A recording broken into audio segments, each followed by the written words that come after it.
Am I live? All right, Chad. This is part two of my Wi-Fi cutout. But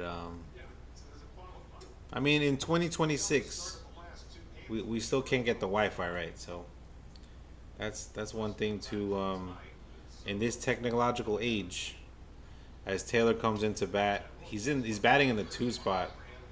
He grounds out to third base. That's going to end um, the top of the second inning.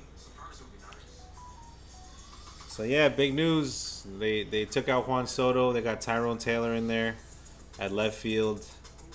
So the 1, 2, 3 in the lineup is now Lindor, Taylor, Bichette.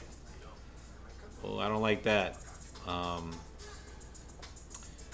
I mean, that never happened. Even last year, that never happened. I don't think. I don't remember Juan Soto getting a day off. I mean, like few and far between. But it's when we were in first place, and I don't know. I'm trying to see. I'm trying to see. Listen to any updates on Juan Soto,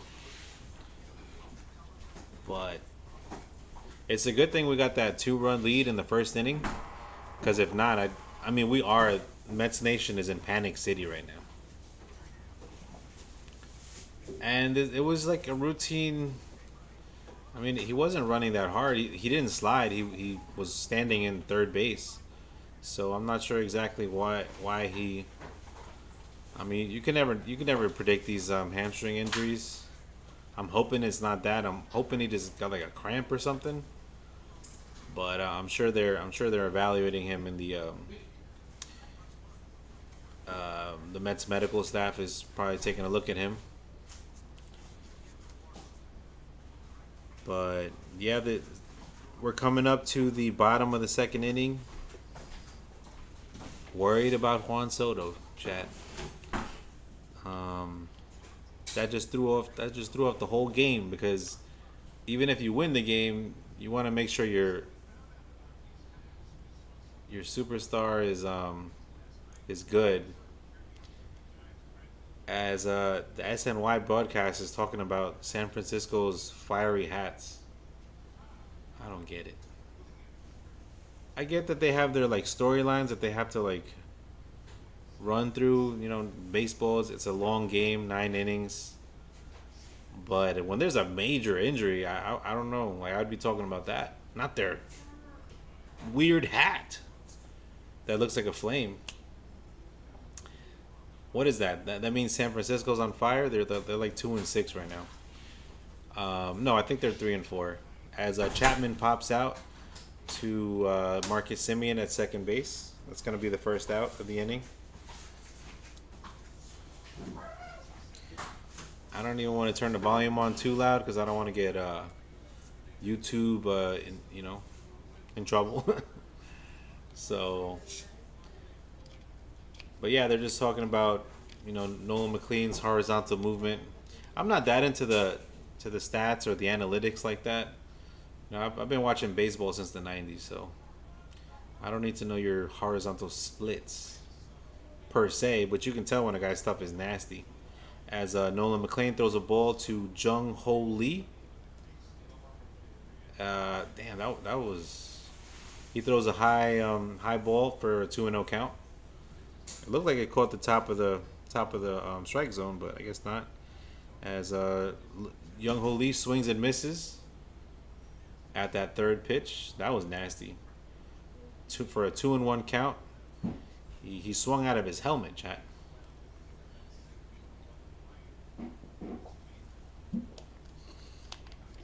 And he throws another strike in the bottom right corner of the strike zone. McLean's location is so accurate. I mean, I think if he wants to throw it at dot, he will throw it there, and he's gonna hit it every time. That's what I believe. Just from watching him. As Lee pops out to Taylor in left field. I like Tyrone Taylor. I mean, I liked what he did last year, but no comparison with Juan Soto. I mean, that's unfair. But in the beginning of the season, he was getting a lot of hits. He's a good fastball hitter, but I think the pitchers figured that out. And once they started throwing the off-speed pitches, he was terrible and his average tanked. But they're going to be leading off with Bo Bichette in the next inning as McLean throws the second strike to Elliot Ramos. As the Bay Area it's kind of gloomy out there. I don't know. I guess I'm used to watching the daytime San Francisco games. I don't think I've seen a lot of night games out there. So maybe people aren't swimming out there. It's pretty dark. As McLean throws a ball, the first ball of the count. So it's going to be 1-2 to Ramos. Let's go McLean. I forgot how many strikeouts he has already. Let's see. As he throws a ball, 2-2. Does it say how many strikeouts? Let me see. Let me get analytical for you guys, chat. As McLean comes in and Ramos is gonna ground it to Simeon. Simeon makes the out at first base. That's what I need from Simeon. Like, he got an RBI today. That's great. Like, you needed that. You were due for that. With the play that you've been giving the Mets so far. And then if your defense is good, because yesterday there was a pop-up going to center field, and I still can't get over this. Luis Roberts Jr. who's fast. He's running in to catch the pop-up, and Simeon's like waving him off. I got this. Like, he's trying to be the hero because maybe he knows he's not hitting. I got this, and it hits off of his glove. I don't know how he doesn't catch it. So maybe it's just stress. But I mean, you've been playing baseball since you were a kid. Like, that's a pop up. Or maybe if it's gonna be a trouble for you, just let the center fielder catch that. But the center fielder is he's like the captain of the outfield and the defense out there in the outfield. He's the captain. So Luis Roberts Jr. should have said, Simeon, get out of the way, because he calls it. I got it, and that's what was supposed to happen. But that's how it is when you have new players on a new team. Like, the communication's not all the way there. But if I'm Luis Roberts Jr., I'm calling him off. Like, go over there. I'll catch this. But yeah, Simeon got the RBI. He just threw out, I think it was Ramos at first base. So that's what we need. If we don't have Soto in the lineup, we're gonna need pitching, defense, and we're still gonna need hitting. We can't just stop. We can't just take the pressure off of the Giants here. We gotta keep at them. We gotta, you know what I'm saying? You gotta hit them when they're down, even though we're limping a little bit. As I'm looking at, what is that? Is that the Golden Gate Bridge? Yeah.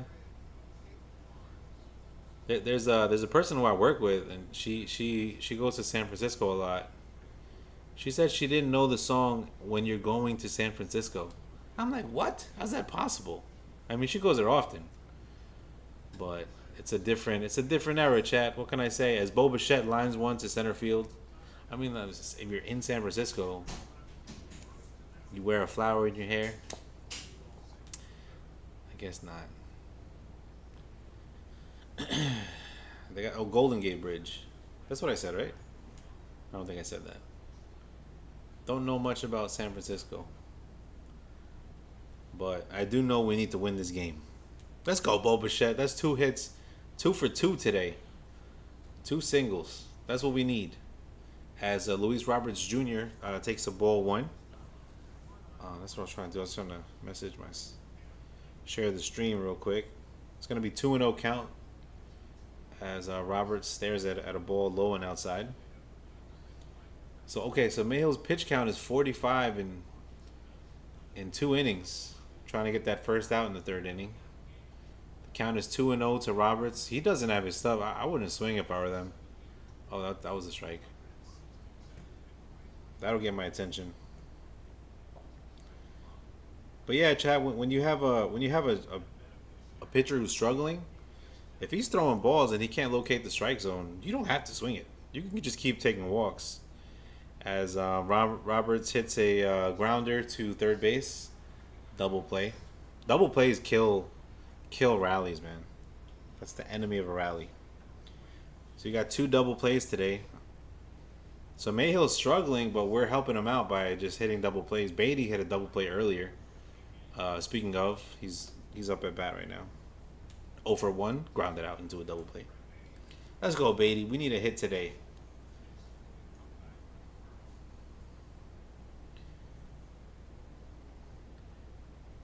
They call him Brett the Met. Well, I think I call him that. I don't know if anyone else calls him that. But what a baseball name, Brett Beatty. As he fouls one off, the count is going to be 0-1 to Brett Beatty. The Mets are winning 2-0 with 2 outs in the top of the 3rd inning. I don't know why I always get the top and the bottom mixed up. Basically, if you're the home team, you bat at the bottom of the order. And if you're the away team, you bat at the top of the order. For those who are wondering. As Beatty stares at a strike, 0-2. The pitch count is 49. And Beatty's going to foul this pitch off. 0-2 count still. As Mayhill threw 50 pitches. That ground ball just killed it.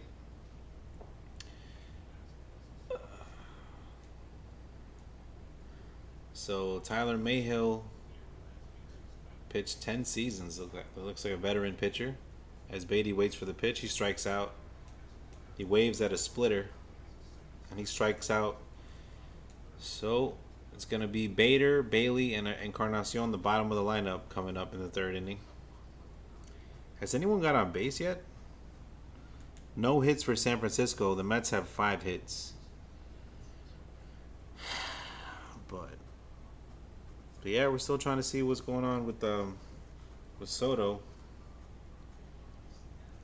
Anyone have any updates? Put it in the chat.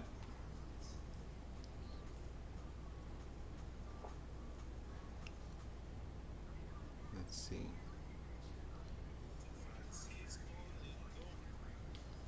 Am I on it still? Okay. I can't find it.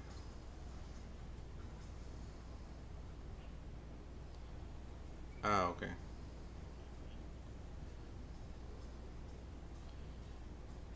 But yeah, chat, we're trying to win this game. We definitely need to win this game now.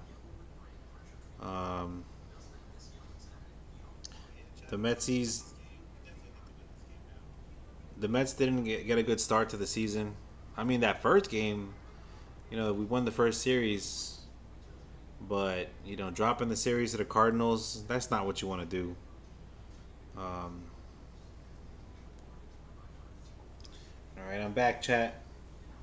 We're waiting to see Nolan McLean. He's had 9 starts, basically like 70 strikeouts in 9 starts, which is insane. I got my Mets fitted. We ready. We locked in, chat. I got my mom just went to Abbey Road. She got me an Abbey Road t-shirt from Abbey Road, which is pretty dope. So I'm rocking that with my Mets hat. And Harrison Bader's up there. Right calf tightness. Right calf tightness, which is great news. Juan Soto. So let's get the PT. Let's get everybody on deck. Let's get rotating massages.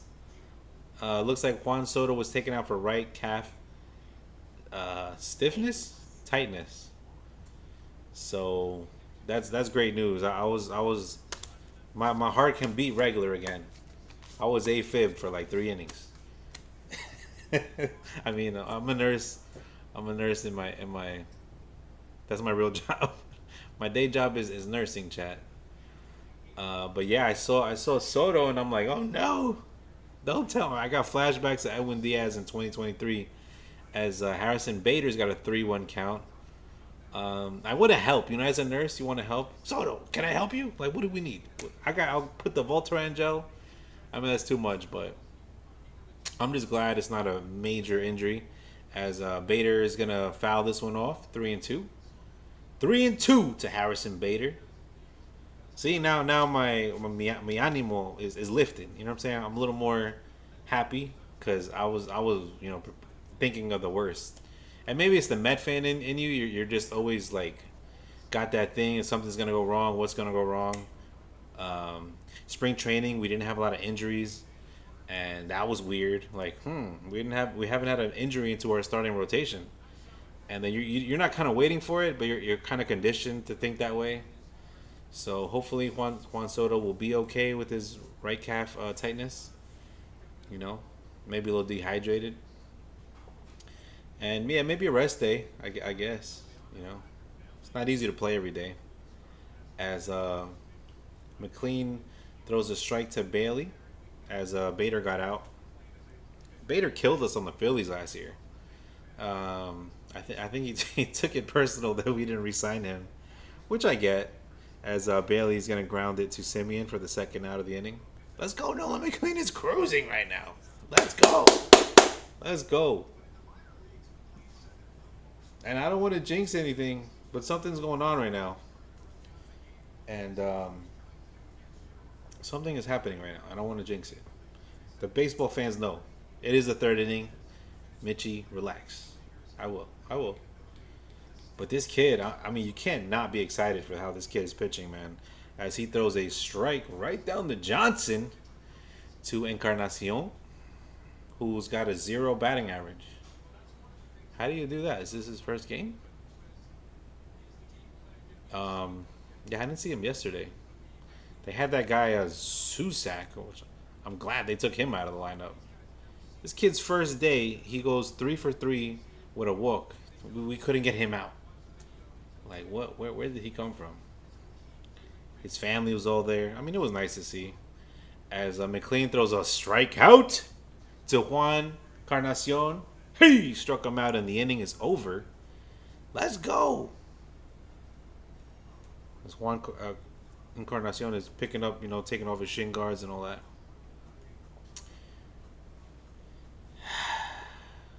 Yeah, we can breathe a sigh of relief. Still waiting to hear more updates on Soto. But yeah, gave him the day off. We got a 2-run lead right now. Mayhill's pitching. Let's get after him, chat. As we're gonna see who's up now. Who's due up? I'm all lost right now. I'm not gonna lie, chat. That just threw me all the way off. Anybody but Soto, please. And it was just running from first to third. Like, you never know. You never know. We've been lucky that we haven't really had major injuries, But you don't want to start now. Zach Wheeler is supposed to be coming back, this season at some point for the Phillies. But they look like they have a great starting rotation as well. Yankees have a great starting rotation. They've been starting out the season right. I don't hate Yankees. You know what I'm saying? Like I used to when I was younger. The thing between Mets fans and Yankee fans, we grow up together. We're like siblings, kind of. You know what I'm saying? Like my uncle, big time Yankee fan, had the Jeter, Andy Pettitte, Roger Clemens, that whole thing. They used to torture us with that. Those Yankees. I remember Bernie Sanders back in the 2000s. I went to the 2000 World Series, chat. It was something. I thought Shea Stadium was gonna collapse. Like it was like a stampede times a million. But anyways, I'm getting off track as Vientos takes a ball 1. Let's go, Vientos. Let's go, Swaggy. I've been telling people, I don't care if you don't hit in spring training. If you hit when the real game is happening, I need you in my lineup. If I'm the manager, that's what I'm saying. As he stares at a ball 2-0. I think Vientos is trying to hit one to the Bay. To the Bay over here. He's trying to hit one to Oakland. Where's Oakland at? As he takes the ball 3 way outside. Mayhill's like, yo, let me get the next batter after him. Who's Simeon, so I can't really blame you for that. He hasn't thrown a pitch near Vientos.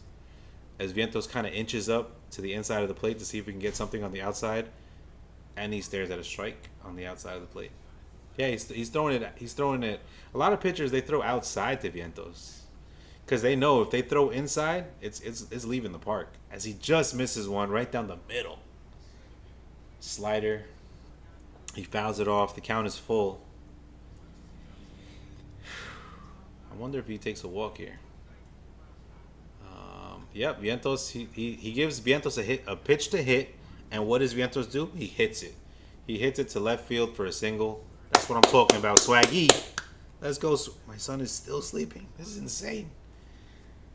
That's what I like about him. Like when he's knocked out, we're good to go. As Vientos lifts one right over the shortstop's head. He threw a high strike, but it wasn't high enough. It was a strike, and Vientos was. You got to be excited for Vientos, being able to do that. He had a terrible spring, terrible World Baseball Classic with Nicaragua. I don't care about that. I just care about the regular season. And what he could do in the postseason, which we've seen him have success in that spot. Marcus Semien is up with the 167 batting average, chat. That's not good. But we're trying to get that up. As the count is 0-1 to Marcus Semien. And I'm like being blinded by all these lights. Okay, he misses. It's going to be a 1-1 count. Yeah. This is a better view. Does it look like I'm looking more in the camera now, chat? Or instead of looking up? I don't know. As Semien's going to ground one. Fair. Foul. So that happened yesterday where there was one like just right down the line. Was it yesterday? No, I think it was against the Cardinals, but it just stayed fair. Like, why can't we ever get that roll? You know what I'm saying? It always goes foul, and now had it stayed fair, that would have been a single. Like he wouldn't have picked it up because you're like in the middle between it. If it's gonna go fair, if it's gonna go foul, you don't want to touch it. But if you touch it and it's gonna go foul, then it stays fair. You pretty much give him first base. So yeah, it's a lot of little things in baseball, especially playing defense. There's a lot of different situations. As Semien has got a 1-2 count, and I think the Mets are like giving Mayhill a break. As Mayhill throws a ball off the plate, 2-2. Let's go. That's what I want to see. I want to see some good at bats. It looks like in the last games, the Mets were just overmatched, or I don't know if they're trying too hard, but Semien hits one to center field. It looks like Lee's going back, and it's a home run. Let's go, Semien! 2-run dinger for Marcus Semien. I did not have that on the Mitchie Met prediction list. 2-run dinger for Marcus Semien. I was just saying we were it seemed like we were letting Mayhill off the hook. He's thrown 62 pitches in 4 innings. And we're grounding into double plays. It's like we're helping him. But Marcus Semien says, hell nah. I'm going to take this deep to center field. He tried to hit it to the bay. It didn't get there. But it's a home run. And the Mets take a 4-0 lead in the 4th inning. Let's go, Mets. I'm about to... No, I'm not going to do that. But I want to knock everything over. I almost did when I stood up. But now you got your boy Benji up. And he's going to take one opposite field. He's going to line out to left field. But at least he made contact. He lifted it. And it's looking good. We got a 4-0 lead. That's what I'm talking about. I was waiting for Marcus. I was ready to bench him. I'm not gonna lie, but he came through here. If he can do that, yes, you stay on second base. But I was gonna say if he keeps struggling, we could have Beatty up there as Alvarez lifts one deep to center field. That's going back. That's gone too. Let's go, Frankie. Frankie Alvarez with a solo home run. 2 home runs in the 4th inning, and the Mets take the 5-0 lead. Let's go, Mets. Sorry, he's still sleeping. He's distracting me. Let's go, Frankie. Let's go, Frankie. That's what I'm talking about. That's what we talking about in Flushing, Queens. That's how we do that. Over here, like, losing to the Giants yesterday, just not knowing how to play baseball. This is how we play. This is how we're supposed to play. As Frankie turns on a high pitch, and you got to wonder how long they're going to leave Mayhill in here. I kind of wish they would have left Soto in there so we can see a Soto bomb. as Lindor takes a big cut on a slider. The count is 0-1 to Lindor. Lindor's trying to join the party over here. I wish I had like a big apple, so whenever they hit a home run, I'd just be like, you know what I'm saying? Insert the apple. As Lindor takes a ball in the dirt, the count is 1-1. As the Mets are taking a 5-0 lead, that's what I was telling you. My wife asked me before, like, are the Mets gonna win or lose? We're gonna win. What are you talking about? We have to win. We need to win. Okay, because I can't see no more losses right now. Not this weekend. So we're getting off to a great start. Let's get Soto the care he needs. Let's get Soto the medical care he needs. As Lindor hits one, foul, just foul. Let's go Lindor. We need Lindor back too. The lineup is better than this. You know what we've been seeing the past couple of days. Like if you look at the lineup, we're better than that. And I've seen them play better than that. I've seen Frankie Alvarez at least. I haven't seen Marcus Semien as Lindor is gonna ground out to second base. But listen, I could do this for 20 hours. If the Mets are gonna be winning, I'll do this all day. You know, if they can play to their potential, we could do that. You know, it's 2026. We may not have baseball next year. We don't know. You know, the owners are gonna be fighting with the players. I don't know.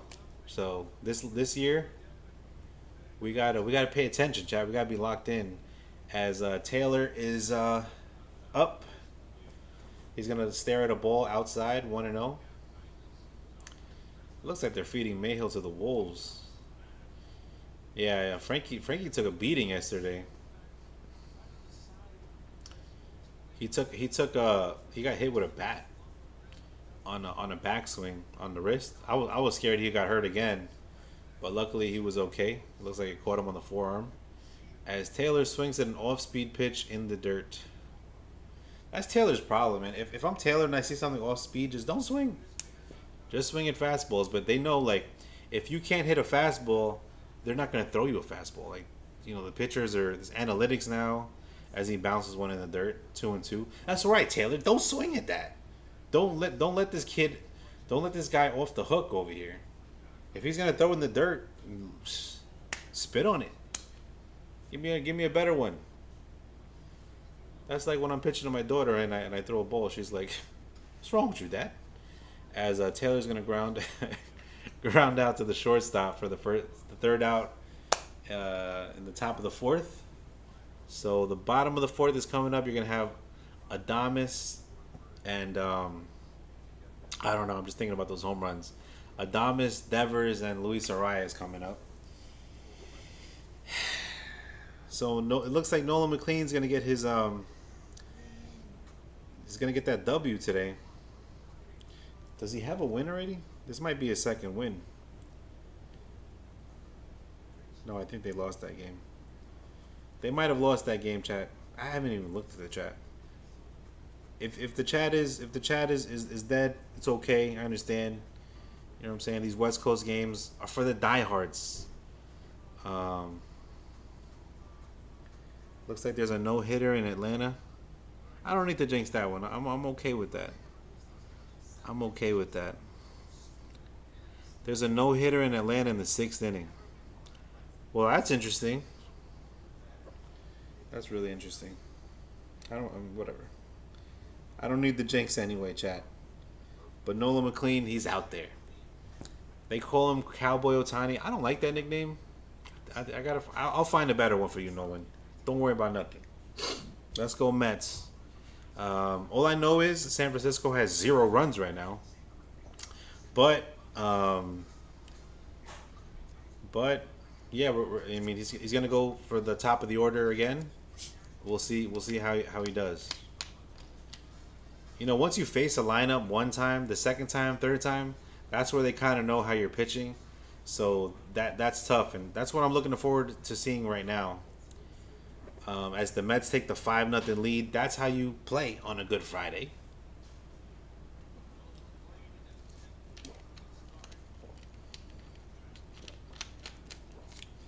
But I am not saying something out loud, chat.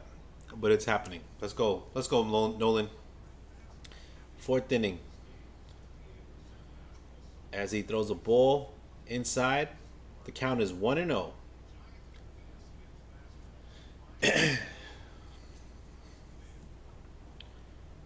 Yeah, the chat's gonna be dead today. He throws a ball 2-0.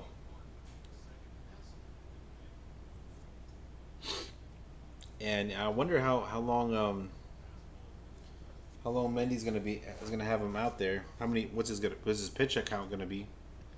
He's got 43 pitches in the fourth inning. Sorry, I had my Hispanic accent came out right there. Was it a pitch count?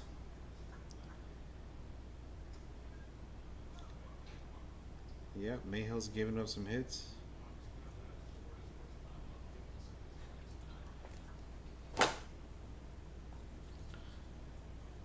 As McLean's got a 3-1 count to Willy Adames. Let's go, McLean. We need a strike right here. Hurry! This kid is nasty. This kid is So the Yankees have a pitcher named Cam Schlittler.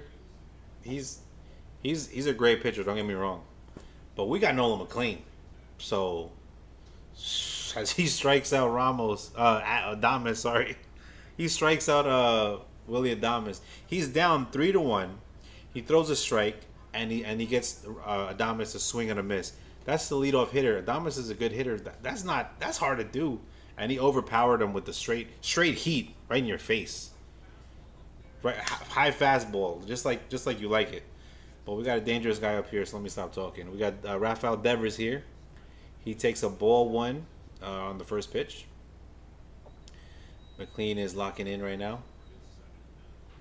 It's like watching golf and Tiger Woods is up. Oh my God, that was nasty. He throws a strike, and Devers doesn't know what to do with it. The count is going to be 1-1 to Rafael Devers. That was nasty. It looked like it was going to hit third base, and then it just ends up being a strike. Oh my God. And then he gets Devers a swing and a miss. Strike two. The count is 1-2 to Rafael Devers. And Nolan McLean looks like he's locked in, chat. I haven't seen a lot of pitchers pitch like this. This brings back like the Grom vibes as he throws a ball in the dirt. The count is 2-2. Let's go, McLean. Let's strike Devers out. Let's go. Look, he just looks confused up there. He's like, he's looking at McLean like, you got that? That's what you do? Okay, I'm locked in. As McLean throws a fastball high and inside. He says, get off my plate, Devers. I'm going to throw it inside. You go that way. Respect my plate. That's what you got to do that sometimes, kid. I respect that. Full count to Devers. And Devers he lines out to first base. Chat, something is happening. I'm not saying it out loud, though. Wow. Wow, McLean is... This is the part of baseball that a lot of people don't get. Achilles tendonitis. Okay. Oh, that's Polanco. What is it with our tendons and everything today? Jorge's got that Achilles, so it's good that he's getting a rest. Oh my God, this kid McLean is feeling it. He caught the ball from Frankie with like in between his legs. Like, bro. He as Arias lifts it. He lifts it to left field, and Taylor's gonna make a catch. This reminds me of the Phillies start. To remind you guys, McLean is a rookie. Last year, he came in against the Philadelphia Phillies in a pennant race. We were like, I want to say 4 games back behind them for first place in the NL East. And this kid threw 8 innings of scoreless baseball. Like, Phillies could not touch him. And it was the first time they seen him. But, I mean, you got Bryce Harper over there. Stott, if you like Stott. You got Kyle Schwarber. Alex Bohm, even though I don't like Bohm that much. You had Nick Castellanos over there. I mean, the lineup was powerful last year. And McLean skated through 8 innings. And I was in shock the whole time. I was like, wow. Where has this kid been all season? As he was in the minors. He started in the minor leagues last year. But this is technically his rookie season still. He hasn't pitched a full season. So he's going to be up there for Rookie of the Year. I'm not sure if Cam Schlittler is a rookie as well. But But yeah, I mean, if Cam Schlitter is a rookie, then um, then it's going to be McLean going up against Schlittler for that rookie of the year, I think. And if Yankee fans want to talk shit, I'll call him Schlittler, Schlittler, whatever. You know what I'm saying? I don't really care about that. We got Nolan McLean. Nah, I shouldn't be bragging like that. Nah, Schlittler is a good. He's a great. What he did in the playoffs against the Red Sox was impressive because that's playoff baseball. Not everybody can do that in October. It's not his fault that his team, couldn't come through for him last year, but they went up against the Blue Jays, and the Blue Jays got to the World Series, so there's nothing wrong with that. Anyways, I don't know why I'm talking about the Yankees. I'm going off topic. Like I said, Yankees and Mets, we're like siblings. Like we grew up next to each other. When they win a World Series, they want to say, "Hey, Met fans, we won a World Series." It's like, okay, we get it. Relax. You guys are on steroids too. As Bo Bichette takes a ball one. And I don't know if you remember Roger Clemens. Let me tell you a story. Right, back in the day, I say Yankees were on steroids sometimes, but there was this guy on steroids named Roger Clemens. He threw a bat at our catcher, Mike Piazza. So, uh, roid rage? I don't know. But what kind of a pitcher throws a bat at a catcher? A catcher is Mike Piazza hit the most home runs, I think, as a catcher in history or something like that. So for Roger Clemens to throw a bat at him, yeah, that's enough said. As Roberts is up, Luis Roberts Jr. takes a ball one, and I missed the first at bat. I'm sorry, Chad. I got too carried away. I think Bo Bichette did he line out? But there's one out in the fifth inning, top of the fifth. Luis Roberts Jr. is up, and hopefully you guys are still awake, hanging in there with me. It's a late West Coast game, and at one point we're just trying to stay awake. But I can stay awake if we're up 5-0. As San Francisco's got JT Brubaker warming up in the bullpen. Mayhill's thrown how many pitches? 80 pitches. So yeah, it looks like his day is gonna be done soon. 5 innings earned. As Roberts holds up on a ball, 2 in the dirt. So the count is 2-2 to Luis Roberts Jr. I almost went viral on him. He hit a walk off, and my reaction was I got a good amount of views. I'm not gonna say too many, but I was shocked. But I jumped like a baby. That's what it was. I jumped like a little kid, like walk off. I couldn't help it. That was my reaction. I didn't think it was leaving the park, but I didn't think that Simeon home run was leaving the park. Frankie, I kind of saw it a little bit earlier that he's got so much power, but I didn't think Simeon's ball. I thought it was gonna be a pop up, and maybe he catches it at the warning track. As you got Brett Beatty up, he takes a strike, a low strike. He was thinking about challenging it, but he didn't. I thought it was a ball off the bat, but anyways, fifth inning. Beatty calls for time. Mayhill's like, good. I needed the timeout too.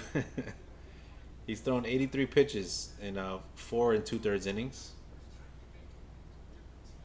But what did Simeon what did they put in Simeon's coffee today? That's what I want to know.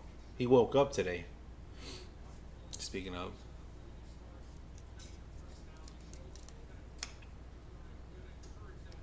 Seems like every inning we add a run. So we got 5 runs in the fifth inning. 5-0 lead. And Brett Beatty's trying to get on base tonight. He's 0 for 2.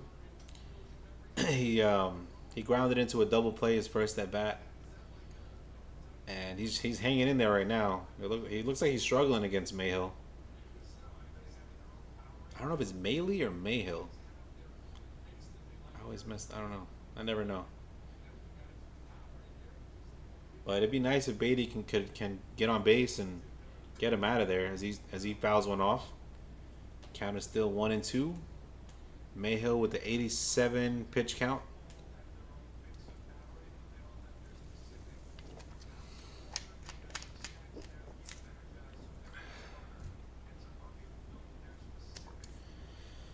All right, guys, we got Beatty up. The count is 2-2. He's having a hell of a net bat here. It's not easy to go from 0-2 to 2-2. So I like when the batters battle like that. Oh, and he throws a ball, just missed. They thought about challenging it, but it's going to be a full count to Brett Beatty. 3-2. I think if he walks him here, they're going to take him out of the game. But we'll see. We'll see if I'm Nostradamus. No, he throws a strike. Beatty fouls it off. Let's go, Beatty. That's what I'm talking about. That shows that he's locked in. Not easy to strike out.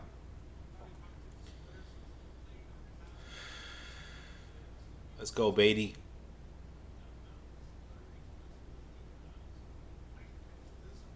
Oh, and he strikes out on the 9th pitch. 10th pitch of the at-bat.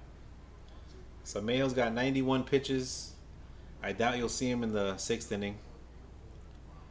But you got the bottom of the 5th coming up. And the kid, Nolan McLean. You know, I'm gonna call him Doc Holliday. That's what I'm gonna call Nolan McLean. I'm not gonna call him Cowboy Otani. That doesn't even make sense. How old is he? I don't know. He's young. He's a rookie. Maybe 25. See, my cousin Kevin would know stuff like this.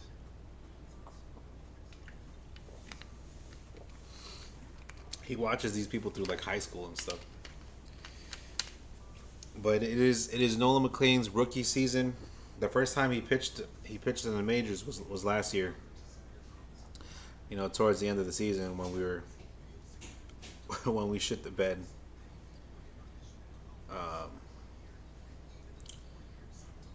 Yeah, I was just checking the chat.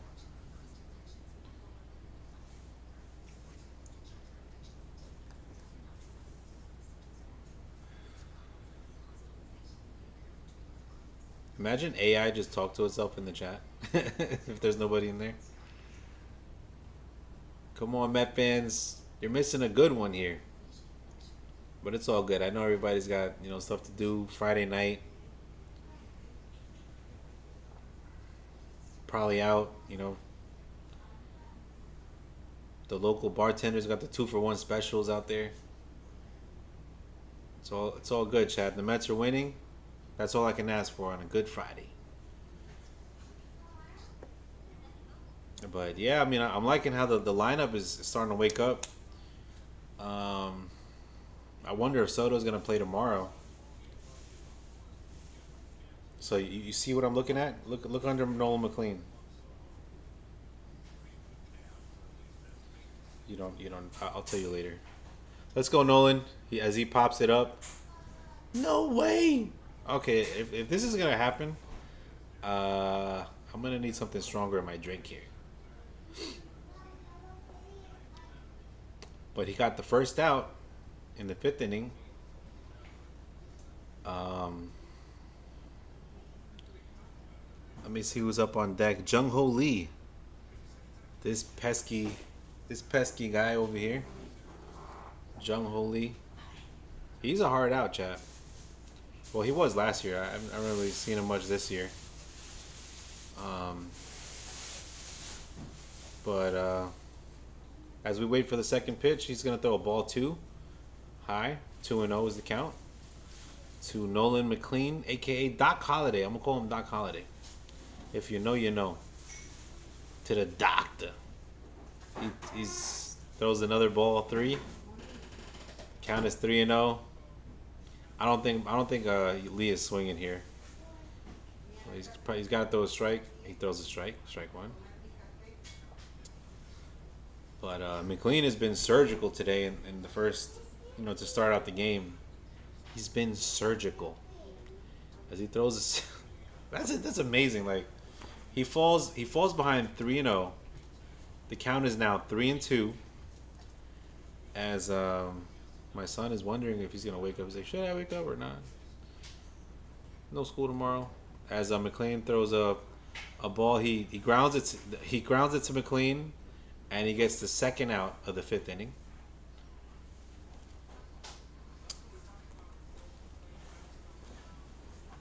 So he's got some good defense, this McLean. He's a great fielder, Steve Gelbs is saying.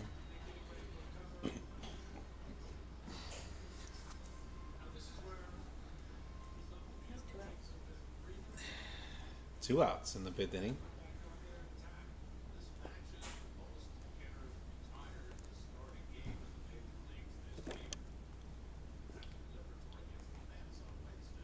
So Gary is being careful with his words, as McLean obviously is having a great start as he throws a strike one to Elliot Ramos.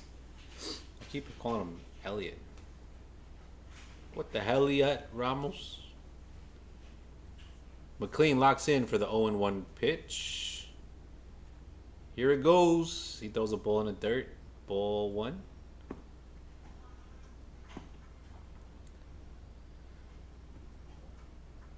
Let's go, McLean. Elliott fouls it off.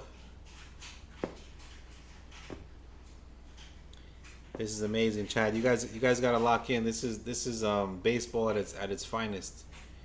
Here, and he throws a ball in the dirt. Ramos thought about it. He almost swung at it. The count is 2-2, as McLean's got 65 pitches thrown, and Ramos is not gonna swing at that. He's gonna make him throw a strike, chat. The count is full, 3-2. 66 pitches. Nolan McLean looks on, and he struck him out. Oh my God, that was surgical. That was nasty. Ramos wasn't gonna swing, so he throws him a nat. I don't even know what that was. Was that a curveball? Yeah, it looked like a curveball. Struck him out. This kid Nolan McLean, he can be the best pitcher in baseball. Like, from what I'm watching, that is insane. I mean, Peterson struggled with the same lineup. They might put Susak in there, because Susak he couldn't get out yesterday. It'd be interesting to see McLean versus Susak right now. But I don't know if I'm butchering his name too. But yeah, we got the 6th inning. Top of the 6th inning. Man, I wish I was at that ballpark. Get your hot dogs here. Hot dogs here. Get a nice cold beer at the park. Which game are we going to? We're going to go to some Rangers Mets games. They're going to come out here. You know, we're currently in Dallas. So they're going to come here for a 3-game series. We'll be at all the games, chat. We'll be locked in, and I'm wondering. I don't know if I can catch another game. We'll see. My dad is actually going to a Dodgers game. You know, when the Mets play the Dodgers in mid-April. I was thinking of like flying out to hit that one up. He tells a story that when he was in Dodger Stadium, he came with his Mets gear, and the Dodgers fans are telling him, "Go back to New York. Go back to New York." It's like, all right, LA, relax. West Coast, Best Coast, whatever. People on the East Coast don't think about that. You know what I'm saying? But it is what it is. They stick together, the West. That's one thing I see. But yeah, I don't really think about that. They're showing the 2010 World Series. Yeah, San Francisco won that. How about the Mets win a World Series this year? That'll be nice. We've only been waiting since it's been 30 years. As Vientos comes up to bat, he spits on the pitch, ball 1. Brew Baker is out there. As Vientos takes a ball 2-0. I like how Vientos is seeing the strike zone, man. He's a lot better. He's a lot better than he was last year, which is hard to tell because Mendy barely put him in there to start the season. But as he looks at ball 3-0, he's 1 for 1 with a walk and a single and a run. He's 4 for 10 this season, batting .400 average. I can't calculate the OPS off the top of my head. I got a C in math, statistics. But C's get degrees, chat. As Vientos has a 3-1 count, he stares at ball 4. He's going to walk to first base. Let's go, Vientos. Walk it out over here. Let's go. Got a runner on first. This is what the Mets been doing, right? In the fourth inning, they had 4 runs. The fifth inning, they had 5 runs. They're trying to have 6 runs in the sixth inning. We'll see if they can get there. I need Lindor to wake up too. No, he hit a single. Let me take that back. Marcus Semien, this dangerous batter, is up as he swings and misses at a slider for an 0-1 count to Marcus Semien. 2 for 2 with a single, RBI single, and a 2-run dinger. 2-run homer as he checks that swing, but the umpire says he didn't check the swing. It's going to be strike 2.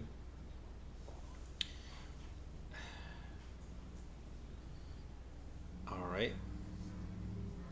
Let's go Mets. Let's go Mets. Marcus Semien, 0-2 count as he bounces one in the dirt. The count is 1-2 to Marcus Semien. So yeah, man, I was too calm last game. I figured I need to bring that energy so my Mets can get on the board. You know, I'm not that superstitious, but you gotta do something. Well, one time we were watching in the 2024 season as Semien strikes out. In the 2024 season, we were watching Game 162. I believe it was. Was it 162? No, you know what? It was the Pete Alonso game against the Brewers, and my cousin was over, and it's like sixth inning or something. He leaves the game, like we're losing, we're down 3-0, you know, late in the sixth inning. He leaves, and I'm like, that was weird. Like you came to watch the game, you leave in the sixth inning, and then he says, I had to leave because we were losing. That's how superstitious he was. So because he left and he was driving home, you know, Pete Alonso hit that 3-run homer, and we advanced out of the wild card to the National League Division Series against the Phillies. I don't know. Carson Bench is up. The count is 1-1, as he's gonna hit to the pitcher. Pitcher's gonna throw out.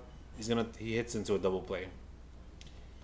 That was a great defense by the pitcher Brubaker. That'll end the inning. I mean, that'll be the end of the top of the sixth inning. So we're going to come up with the bottom of the sixth. Should be the bottom of the order for San Francisco. It's going to be Harrison Bader, Patrick Bailey, and Gerard Encarnacion. I keep calling him Juan Encarnacion. Maybe that was his brother or something. But Nolan McLean has been surgical so far.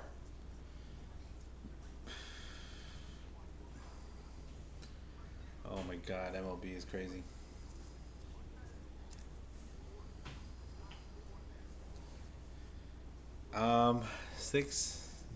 Sixth inning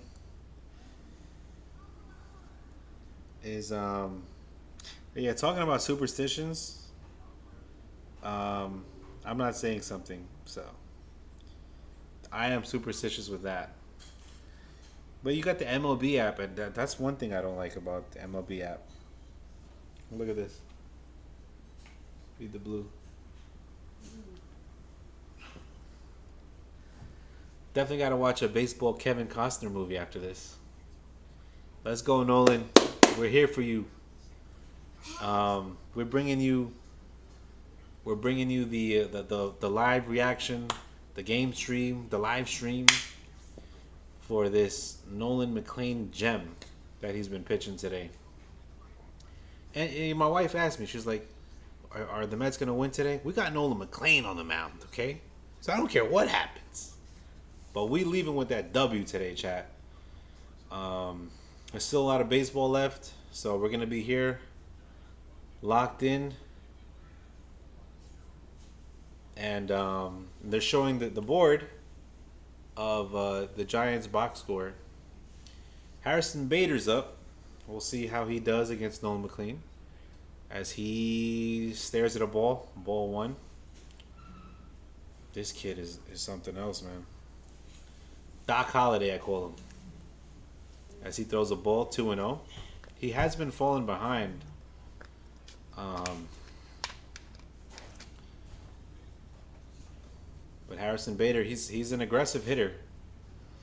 As he swings and misses at strike one.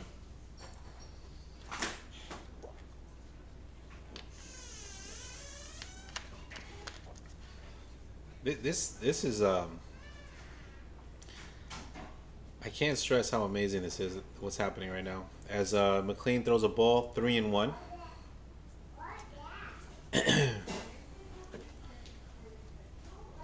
As Bader looks on, he's gonna walk. He's gonna walk. So he walks Bader. Bader's gonna be on first base. That's gonna be the first base runner for the Giants. Just missed, man. And if I'm the umpire, that's a strike, bro. You gotta be kidding me with that. But I guess it was a strike. As he throws a strike one to Mr. Bailey Patrick, who's 2 for 19. I don't know why they didn't put that other kid, Susak, in there. But I'll take it. We'll see what Bailey can do against Doc Holliday. Nolan McLean up. The count is even, 1-1. Okay, MLB app. You don't have to keep updating.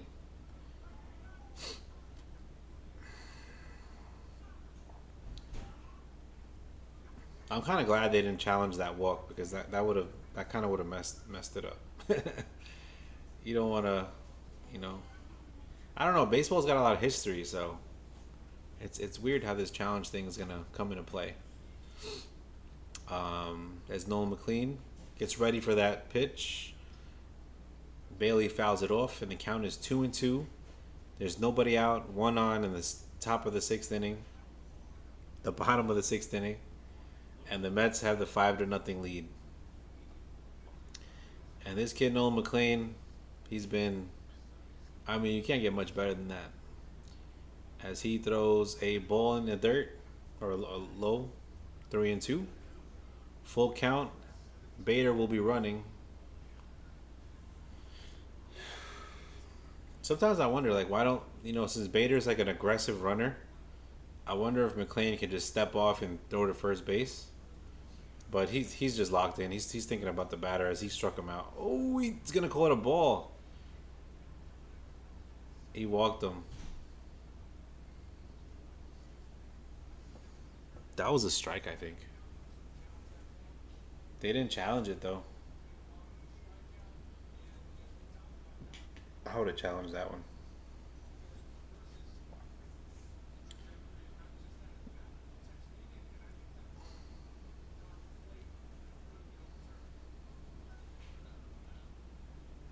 Look at this. Look at this.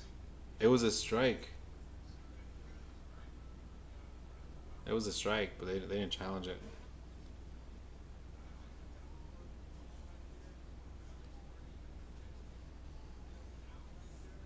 It's okay. We're going to see if McLean can get out of trouble here.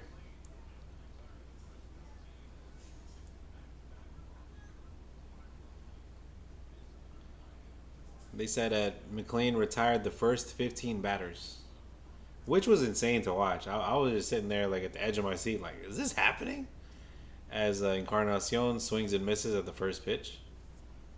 You don't see that happen like all the time. Every batter, 15 in a row to start off the game. That was insane. And he throws a ball 1-1.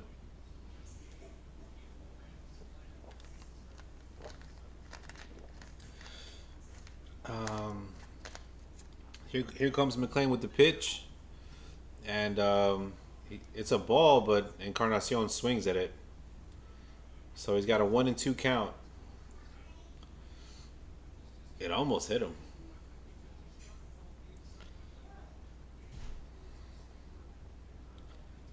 And McLean is trying to reach in for his his last burst of energy here. He's got 81 pitches thrown. I could watch this kid pitch all day, man.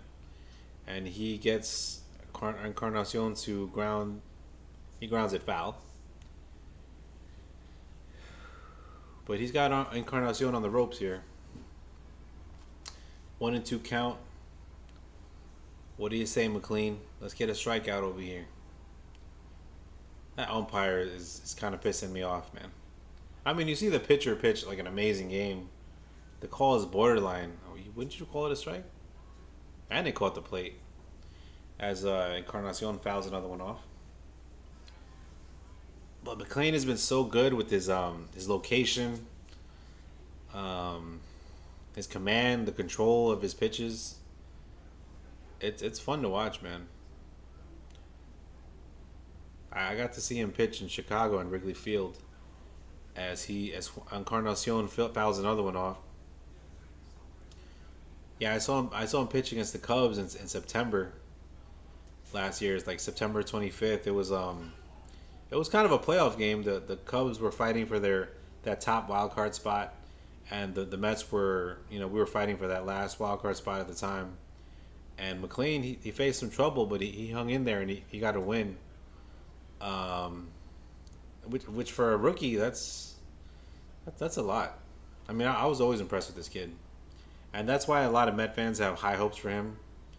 After this game, I don't see how you couldn't have high hopes for him. 2-2 count to Encarnacion, and he fouls another one off. He's hanging in there. This kid.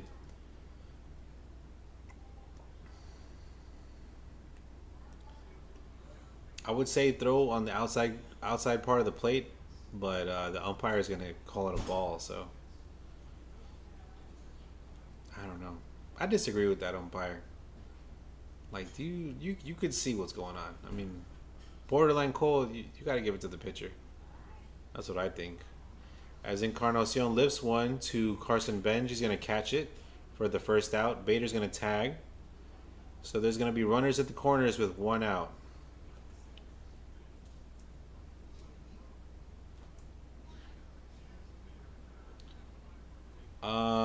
Was that a double play? No, it wasn't. Oh, okay. So Benj threw it to second. They stepped on the bag to make sure that Bader didn't leave early. Um, for the new baseball fans, for a runner to tag up, they have to wait for the outfielder to catch it, and then they have to start running. So just to be safe, they threw it to second. But you got runners on the corners, top of the order up. You got Willie Adames as Nolan throws the ball one. He's been falling behind on counts.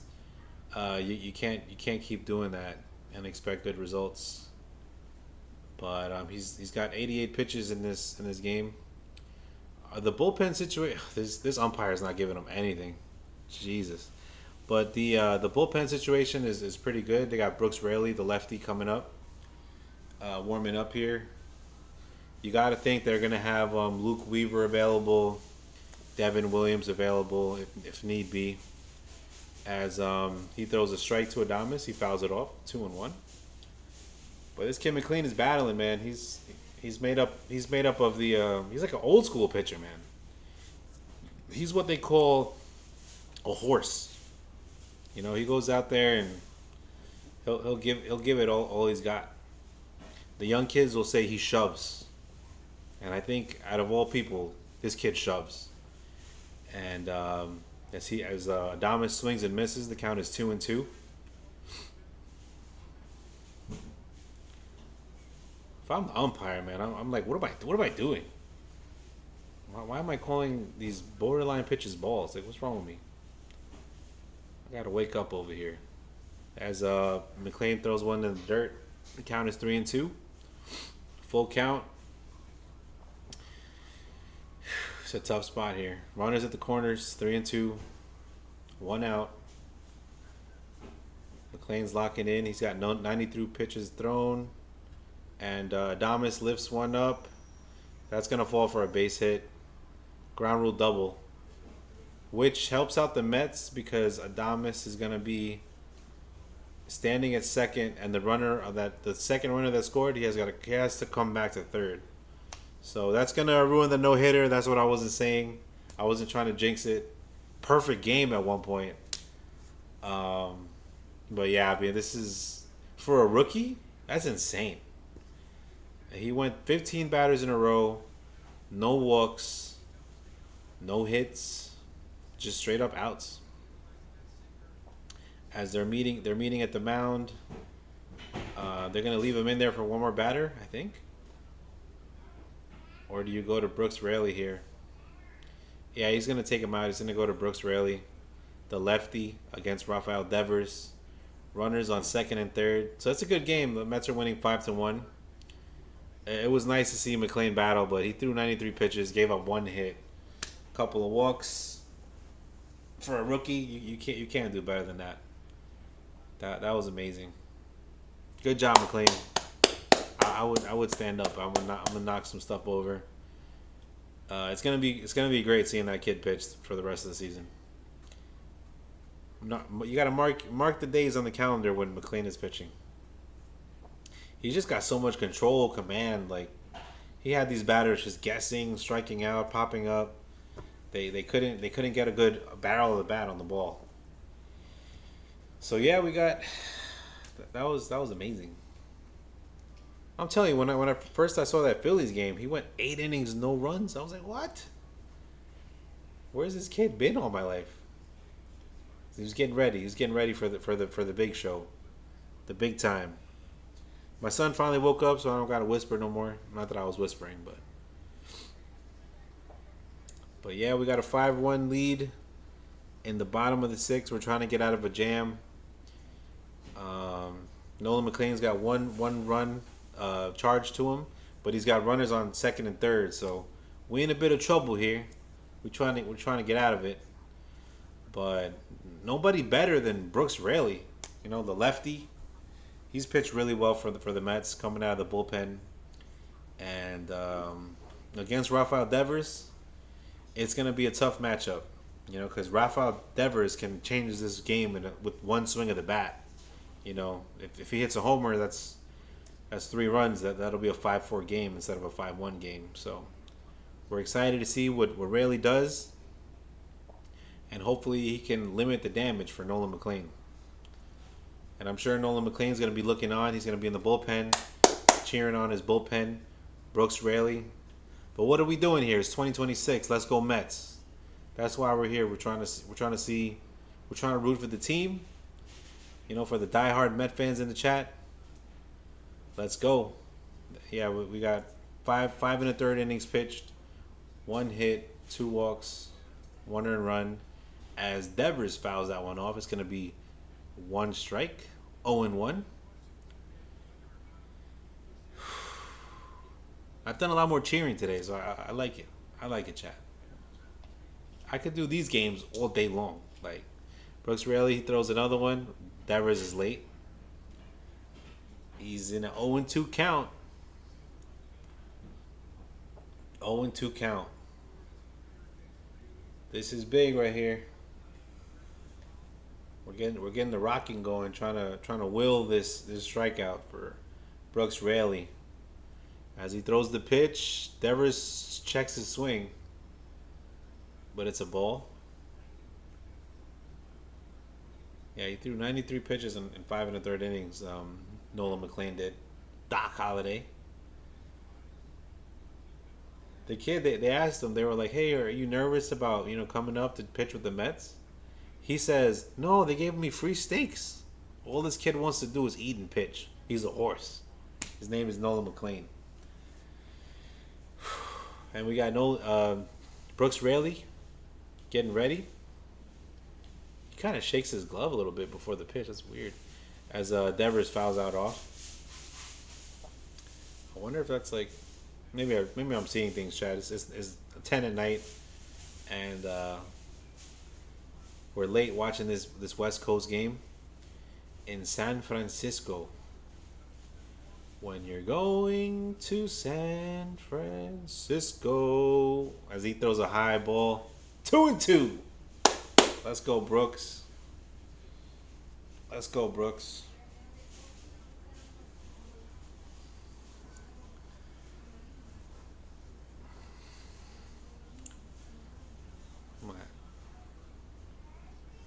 He throws a ball. It's gonna be a full count.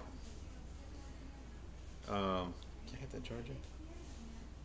You don't want to walk him here. That'll load the bases. Let's go, Brooks Raley. We got faith in you, kid.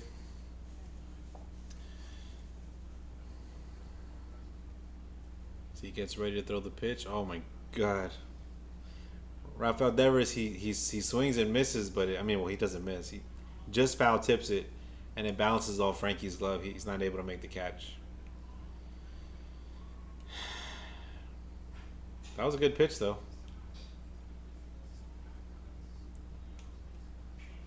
As you know, Devers is trying to hit a home run right now. He ain't thinking about hitting a ground ball. He's trying to lift that. But Brooks Raley getting ready for the pitch. The 3-2 count. He struck him out. Strike 3. Let's go. Let's go, Raley. That's what I'm talking about. That's how you do that. As Rafael Devers he used his aggression against him. You can tell he's trying to swing away. So he throws a slider, looks like, to the top of the zone. That was dangerous. But he gets the second out. He's trying to go do his thing for Nolan McLean. As Luis Arias is up, he's Brooks Raley throws the ball away to the backstop. That was crazy. I don't know if it's gonna be. It's gonna be an unearned run.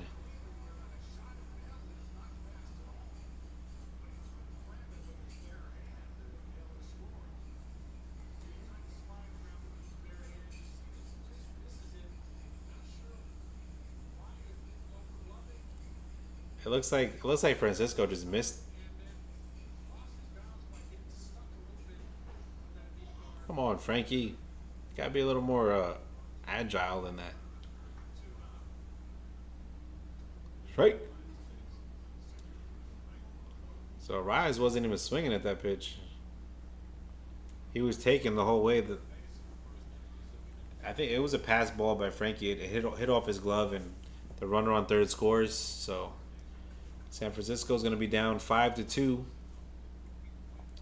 The Mets have a 3-run lead. There's a runner on third as the runner on second advance on the pass ball. And then Frankie Alvarez trying to pick it up. He couldn't pick it up. I don't know. Need to do some Pilates over there because he kind of fell on his hand. He couldn't get up. Brazoban is warming up, so he'll make an appearance today. Brazoban has been pitching well this season. What do you think, Chad? Is he in the circle of trust? I think so. Last season, not so much. As Raley throws a ball outside to Luis Arias. The count is full. 3-2 count.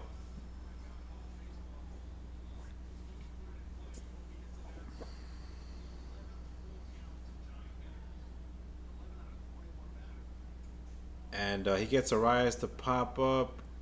Foul.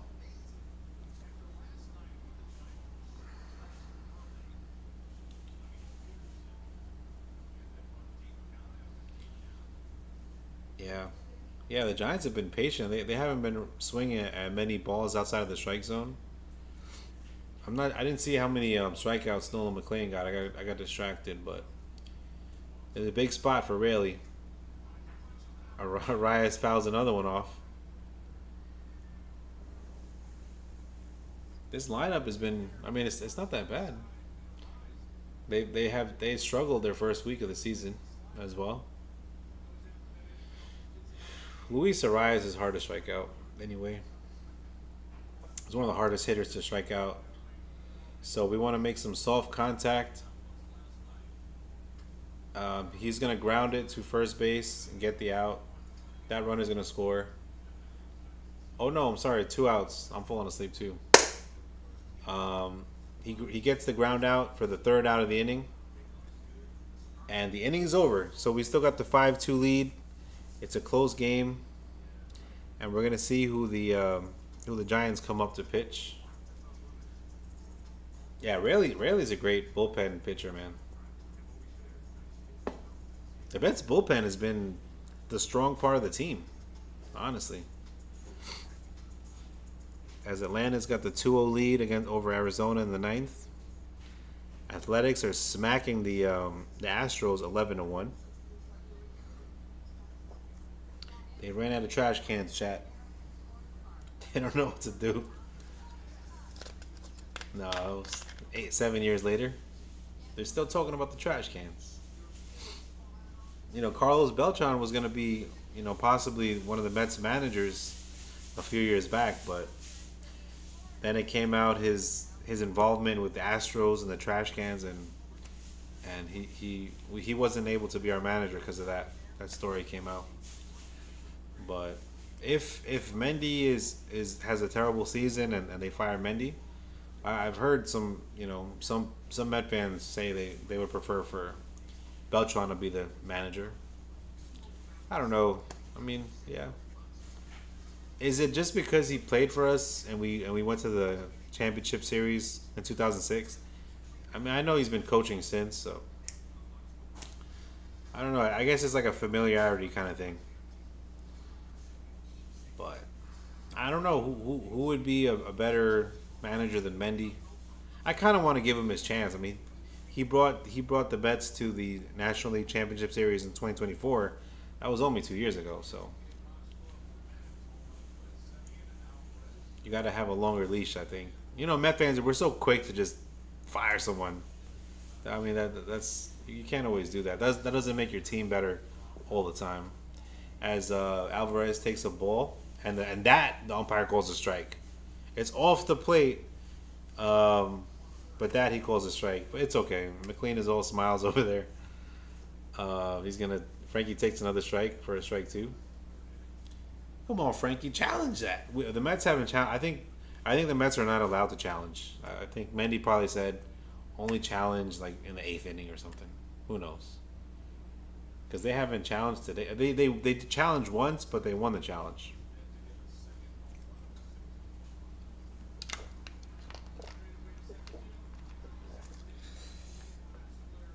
As Frankie hit a home run like 395 feet out there. He's got an 0-2 count. He's going to stare at a ball, one in the dirt. The count is 1-2. Brubaker's still out there in the top of the seventh inning. Let's go, Frankie.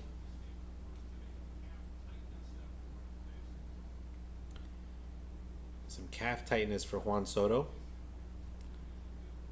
Prayer hands in the chat for Soto. But that doesn't sound too serious. As Brubaker bounces one, 2-2.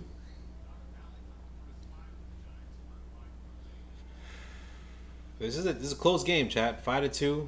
I think we need to get another insurance run out there. As Frankie fouls one off, it's going to be 2-2 still.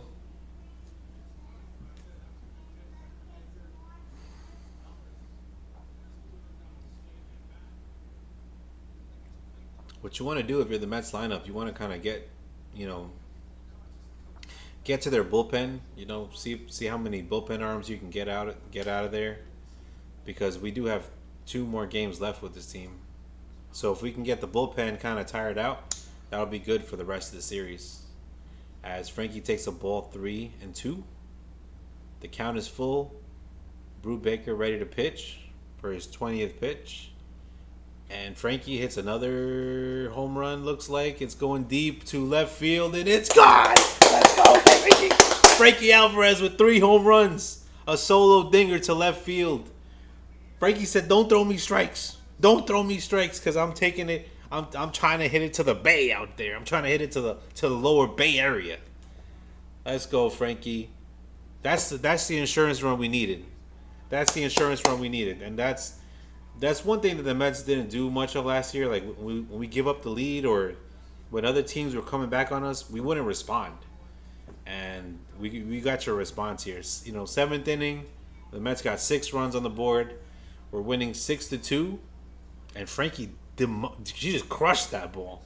He knocked the stitching out of that baseball. And Lindor is up. He's gonna take. That he calls a strike. He's gonna take a strike one at the top outside corner of the zone. Frankie just demolished that baseball then. And the second pitch is out. That's outside. Ball one. If you would have called that a strike, I'm flipping something over. This umpire is just he's pissing me off today. Free, McLean's throwing a perfect game, and there's a borderline pitch on the strike zone, and he calls it ball four. Like who taught you to umpire like that? Understand the situation. And then Frankie not challenging it too, like that was I didn't like that. As Lindor fouls one off, the count is 2-2. As Frankie's already putting his catcher's gear on. He's like, I did my job. I did my job. Vamos Lindor. This ain't my Lindor shirt, but hopefully Lindor. Hopefully we see the 2024 end of the season. Lindor. He was like borderline MVP that year. Last year he had his struggles, but we just couldn't get the right combination of good, baseball on our team last year. But I'm hoping Lindor has a big year as he stares at a pitch outside, 3-2. Don't help him, umpire. If he throws a ball, just call it a ball. As Sean Manaea looks on, count is 3-2. He bounces one in the dirt. Don't even say that he swung at that, please. All right, so Lindor's gonna walk. He's gonna get on with a walk. There's a runner on first base. Nobody out. 7th inning. That's what I'm talking about. Look at that. Frankie crushed that ball. It almost went to the water. He hit it to the Oracle sign in left field. As he looks at his team, he's like, "Yo, I got this, chat. I got this team." Taylor's up. Come on, Taylor. Let's get a hit over here. This kid doesn't walk, honestly. He either gets out or he hits a line drive. He might have hit the ambulance in left field. I don't know what the ambulance is doing there. Taylor fouls another inside pitch off. It's going to be 0-2 count.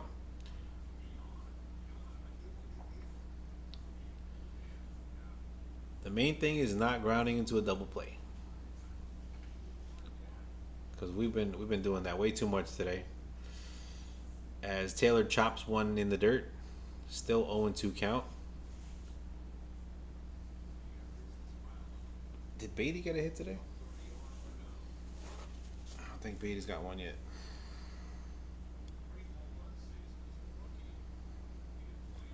All right. As Taylor strikes out. There you go, Taylor. He had a good spring training. Just because you have a good spring training doesn't mean that it's going to translate for the season. As they're showing the Soto injury here, he's rounding the bases. Yeah, I didn't like how he pulled up right there. He's like, he called for time. Yeah, no. Good move by taking him out. Not like the Lakers, yeah, with Luka Doncic. You're losing by like 32 points, and you keep Luka in the game against OKC. The playoffs are only in 2 weeks, and for some reason you really want to win that game. I guess that makes no sense. By JJ Redick, the coach of the Lakers, to leave him in there. He's out for the season. There goes their playoffs. What are you gonna do? Coaching is important. I would be so mad if my coach did that. If Mike Brown is watching Jalen Brunson, just injured, no, don't do that. Take him out of the game. You live to fight another day. The playoffs are in 2 weeks. As Bo Bichette has an 0-2 count, he's going to go the other way and get a base hit. It's going to go to the triple area, triangle area in the Cove. And he's going to get a double. Let's go, Bo. That's what I'm talking about. There's Lindor is standing on third base. 1 out. Bo Bichette on second. This is what I'm talking about. The lineup should have been like this to start out the season. Pesky hitting, high contact hitters. Lindor walks, Bo gets on first base.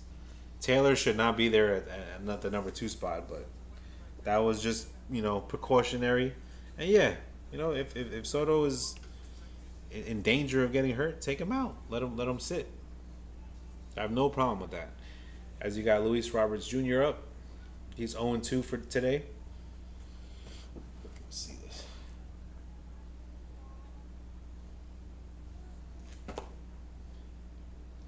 The count is 1-1. Mitchie Mitch took the Mets money line win today, by the way. See, that's how you know I have faith in my team today. That's one of my picks.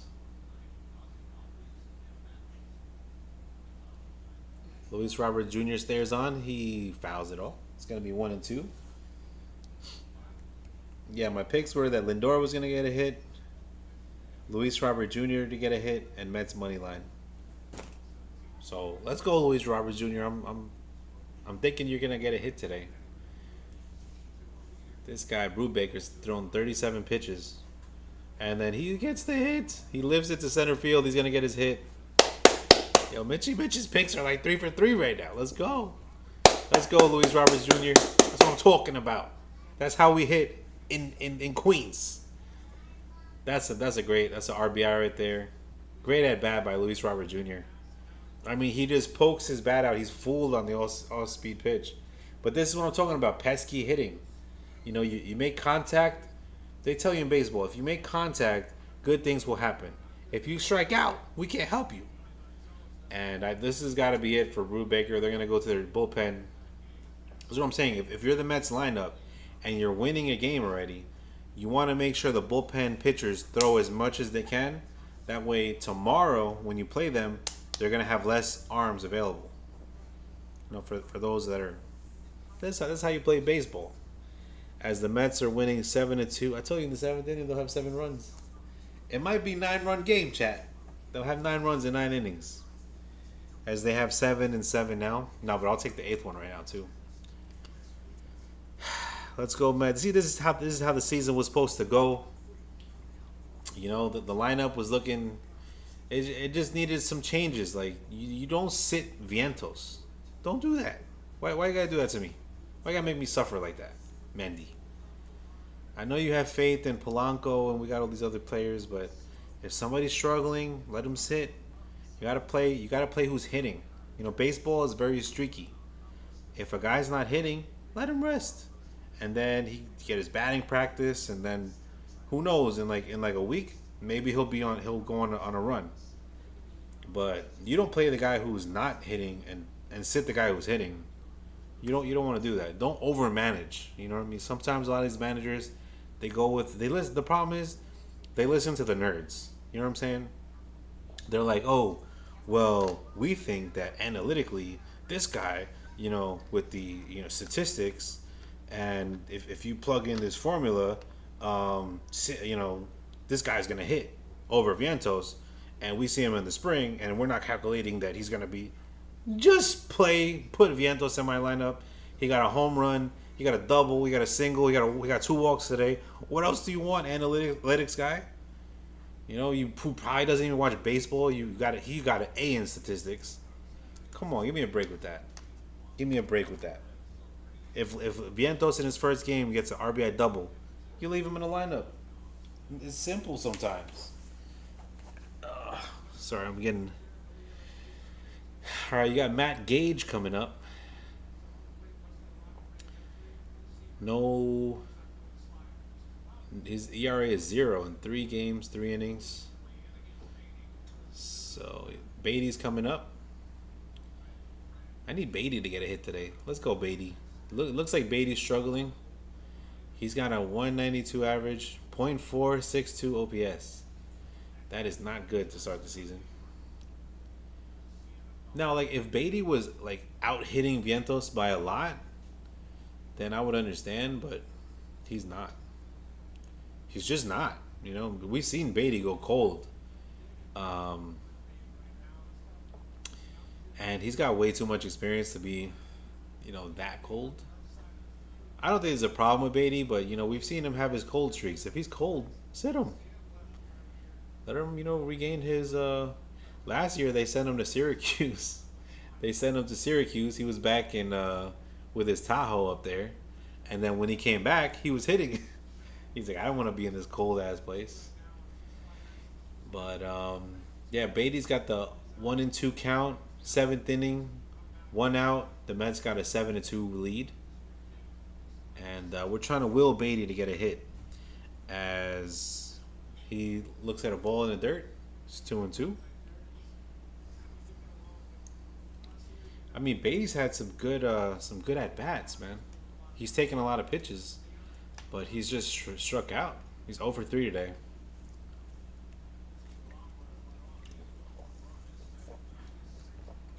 He had a 10 pitch at bat earlier. So if you can't hit today, I mean, maybe get a walk, Beatty. As he swings and misses, strikes out. It's 0 for 4. Jesus, Beatty. All right. I think Simeon's up after him. Right? No, Vientos is up. I'm sorry. Swaggy V's in the building. He's 1 for 1 with 2 walks, a single, a run scored. His OPS is 1,300, which is insane. But I mean, it might be a small sample size. As Gage throws a ball, 1-0. I mean, Vientos has had a good eye at the plate today. 2 walks. He hasn't swung at many pitches, outside of the strike zone. He's seeing the ball well. And if you see my eyes switching, I got a bunch of screens over here. So as Vientos stares at a ball, 2-0. It might be because Simeon is behind Vientos, but Simeon's been good today.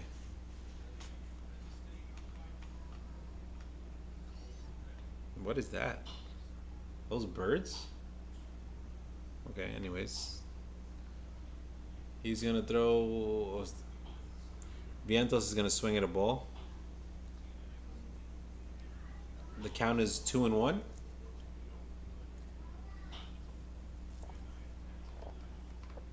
at all those birds over there. I guess, but do they not poop on the fans? As Vientos lifts one into the outfield and he gets another hit. That's what I'm saying, chat. That's what I'm saying. If Vientos is hitting, why is he sitting in the Cardinals series? He's sitting in the Pirates series. What are we doing? His OPS is like 2,000 right now. His aura is 10,000. I'm learning the new words, chat. He's Sigma right now. He's Sigma, Skibbity, whatever you want to call it. Leave Vientos in the lineup. The guy's on fire. He qualifies. He's on fire right now. He's like 5 for 11. He's almost batting 500. As Simeon lifts one to the outfield, and they're gonna run and try to catch it. Bader always loses his hat. All right, so it's gonna be 8-2 as Simeon pops up. But Vientos, you gotta love it, man. That's what I'm talking about, Swaggy. They were sleeping on you. What are they doing? I mean, just because he can't hit for Nicaragua, that does not mean he's not gonna hit in April. He hit a grand slam against Ohtani in the National League Championship Series in 2024. Hit a grand slammy in October. You can't just throw that away and be like, we like Brett Baty. Yeah, I like Brett Baty too, but he's 0 for 4 today. I don't like that, but he can play defense for sure. Okay, chat. What time is it? I don't even know. I was tired yesterday. Like, my team is not doing anything. I'm up today, chat. We doing a 24-hour stream or what? What are we talking about? I'm with it. No, I'll probably crash out, but I don't know how streamers do that. Oh, you know what? They watch them sleep. You know. I don't think you guys want to watch us sleep, but what is the point of watching someone sleep though? You know, wouldn't you just sleep at that point? There's like 24-hour streams, and they like when they go to sleep, the camera's like watching their bed. They even shower with shorts on and stuff. because they got cameras in the showers. Yeah, I mean that's the next level of streaming. I'm not going that far, chat. I'm not trying to wear shorts in the shower, but yeah. I mean, I had a feeling we had to get the win today. I mean, losing that series to the Cardinals, and I kind of felt like in the spring training we played the Cardinals a lot. Like they kind of knew our pitching, so we should have won that series. But I wasn't surprised that we didn't. But this series against San Francisco is a good one to I would say let's try to take 3 out of 4. That might be too optimistic, but San Francisco did struggle to score runs. They have 1 hit today. So we're going to play 4 against San Francisco, and then we're going to go home April 7th. And we got 3 games against Arizona, 3 games against the Athletics, and then 3 games away against the Dodgers, and at Chicago for 3 games. So yeah, my dad is planning. He's gonna be in LA mid April. He's planning to go to one of those games at Dodger Stadium. I was thinking of going, chat, but my work schedule, I'm not sure. That's my problem. I don't plan that far ahead. As Chapman makes a challenge, he challenges it a strike, and it's a strike. A call confirmed.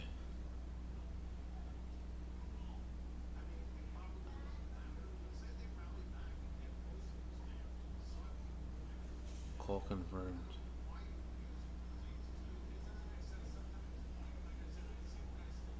I don't get what just happened. These challenges are a little hard to follow.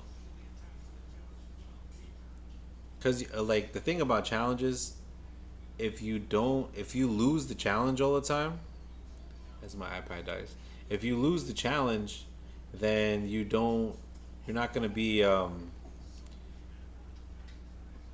you don't want the same guy to challenge tomorrow. You know what I'm saying? Like, but how do you grade it? Like, is it like 10 challenges and you lose 4, you suck, don't challenge again? Like, it's a lot. It's a new stat to calculate. You know what I'm saying? But if Frankie is challenging everything, he's winning everything. Let him do the challenges. I will let Soto do all the challenges because he's got a good eye at the plate. But I don't know. It's just a new aspect to baseball. It's just really hard to. And if you get your challenge right, you can challenge 100 times. You can challenge every pitch, but you're gonna offend the umpire. The umpire's gonna be like, "Hey, I call a strike. You don't believe it's a strike? You gonna challenge everything I do?" And if the umpire is always wrong, then that's another thing. He's gonna get offended because it's on national TV. Like all his calls are wrong. Every challenge that you get right, you're calling the umpire wrong. So that's the thing about baseball. In the future, maybe they don't have a umpire at home call the balls and the strikes. Maybe they just do the virtual thing, and the home plate umpire just calls whoever is safe at the plate. I don't know. We'll see. We'll see how it goes. As Brazoban is up in the 7th inning, there's 1 out. He's going against Young Jolie, Young Holy, Jung Holy. Jesus, I always mess up this guy's name. There's 4 games, chat. One of these games, I'm gonna get his name right. Young Ho Lee is 0-2 against Huáscar Brazoban. El Primo, as Young Jolie. Young Ho Lee grounds it at foul. It's also like 10:30 at night, chat. I lost my phone. It's somewhere. If you guys are in the chat, we accept super chats. You know what I'm saying? You put a super chat in there, I'll read the chat. So let me know what you want to know. How many wins the Mets going to get this season? 95. Let's do this. As Huáscar goes for the pitch. Um, so if you have 95 wins, you win your division for the most part. That year that we won, we went in 2024 to the playoffs. We had 89 wins, and we were tied with Atlanta. They had the tiebreaker, so they were in first place, and we were the wild card. As Lee lines out to Simeon, so Simeon has been clutch today. He's got that. He's got that defense today. The bat's working. I like that for Simeon. If you're gonna do that this season, we'll take that. Thank you, Rangers. As Nimmo is still talking about the Mets somewhere. It's like when your wife doesn't want you anymore, you have to accept the no trade clause. No, you don't have to accept the no trade clause. Just don't accept it. I wouldn't accept it if I didn't want to. I'm staying. You know how many corporate employees there are? I'm still staying. Yeah, don't fire me. Whatever then. You know what I'm saying? Like, Nemo, just stop talking about it. You know what I'm saying? It's okay. You're in Texas. It's a nice place. I'm in Texas too. We got good schools. You're gonna get a tax break. And the Mets fans, we're gonna miss you. You know what I'm saying? We have great memories with you, Nemo. It's okay. You're not a hated Met. Um. So, anyways, as Heliot Ramos is up against Brazoban, Ramos pops it up to the first base side. It's gonna go foul. The count is 2-2 in the bottom of the seventh inning. As the Mets are trying to get to 500, we have 3 wins, 4 losses. If we win this game, we'll be at 500, 4-4. Then we got to start climbing up the standings in the National League East. That Florida's in first place right now. I mean the Miami Marlins, formerly the Florida Marlins. As Huascar throws a ball in the dirt, 3-2. Full count to Ramos. So Huascar's got 16 pitches thrown. Hopefully he can get this strikeout here. Ramos singles it up the middle. So Brazoban's got a little bit more work to do.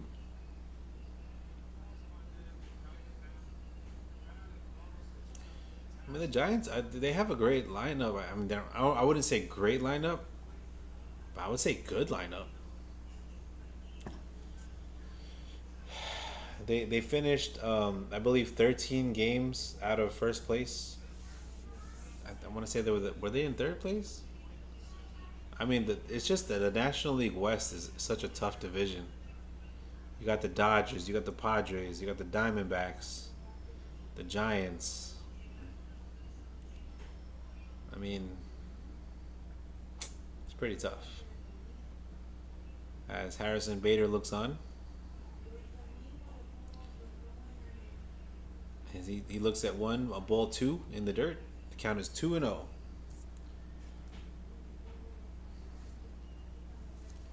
Am I centered in the? It's okay, Chad. I'll be moving. I'll be moving all over the place. I'll be rocking back and forth. But we got Harrison Bader looking to do damage. He swings and misses. The count is 2-1.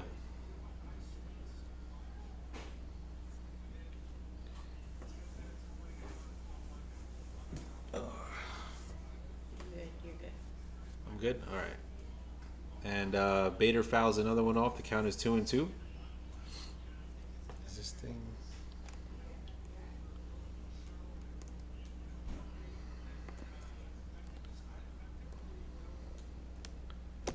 Turn this the other way. Sorry, chat. Okay, we're good.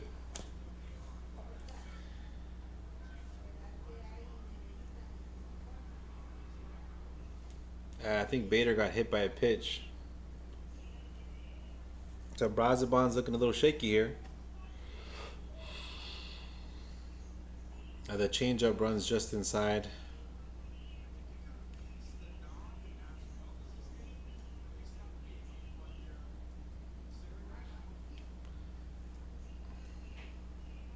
They're trying to see where it hit Bader. As Bader's going to the dugout. don't know. Maybe did it hit the bat?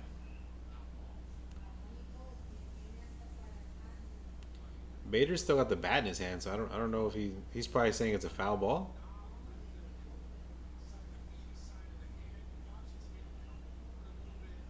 That's the knob. That's a foul ball to me. I don't know. I don't know, Bader. It looks like you're doing a trick, but he's gonna get the base anyway. Or he's not gonna get the base. He's still got the bat in his hand. I think it's a foul ball. I mean, if it hits the knob, then you feel that vibration, like it almost hits your hand, but it didn't hit your hand. It hit the bat. Look at this. It hits the knob, but he's like, "Ow!" It's still. You just got the vibration. Yeah, you got the vibration. The ball didn't hit you.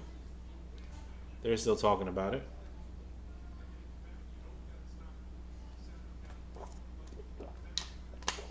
That's cheating, Bader. Don't do that. Also, he probably could have moved out of the way, honestly.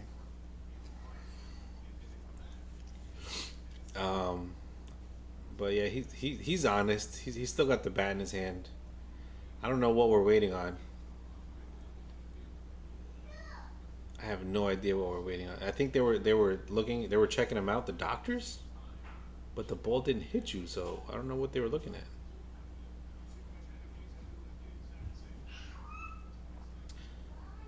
But they already put the runner on first base, so. Oh, it's a replay review. Yeah, these kind of take long, I guess. It's the kind of production I need. Oh, San Francisco challenged it.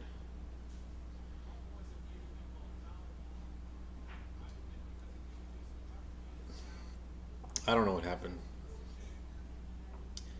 I think they called it a foul. San Francisco challenged it for some reason, and they lost the challenge.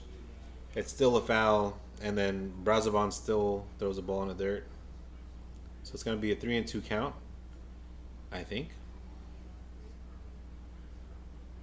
Yeah, it's a full count to Harrison Bader. Let's go, Brazoban.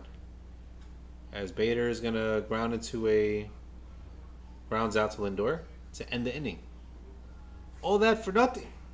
But good job by Brazoban getting out of the inning with no damage. That was crazy. I mean, the ball hit the knob of the bat, and Bader, I don't know if it was he acting like it hit him. He walked to the dugout, like that's what you do if you're hurt, if your finger hurts. But the ball hit you can see that it hit the bat first. Harrison Bader, former Met in 2024 season. And then last year he played with the Minnesota Twins and the Philadelphia Phillies. They didn't get him back. I don't know why. I think Phillies needed the help. They got rid of Nick Castellanos. They said he was a toxic personality.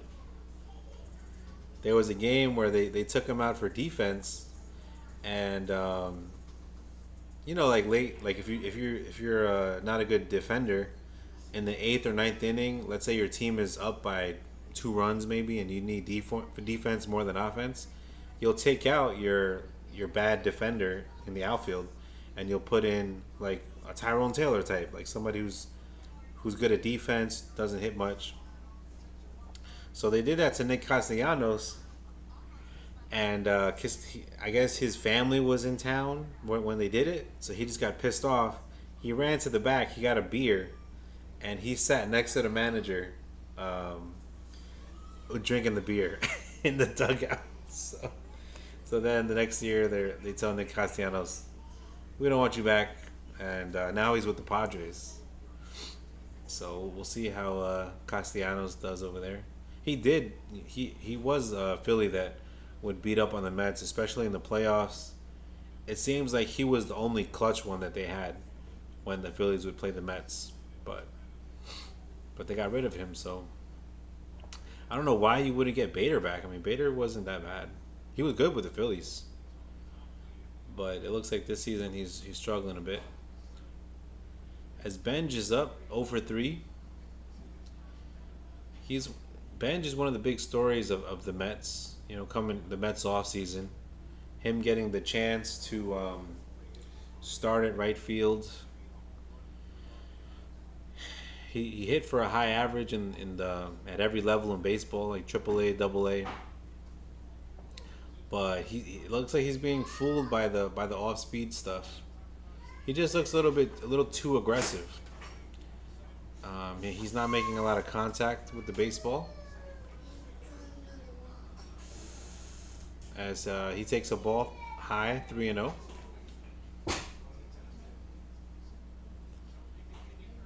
Let's go, Benji. We're trying to get on the board here for Benji. And Benj takes a strike right down the middle. Like a curveball almost, look like. 3-2 count to Carson Benj. And he fouls one off. They said he was hard to strike out. He makes a lot of contact with the baseball. But he has been striking out quite a few. As the monster Frankie Alvarez stands on deck. Seeing if he can't get 3 homers today. And Benj pops one up, foul down the left field line. Let's go, Benji. The Mets are winning 8-2 right now. It's a good Friday. It's a good day.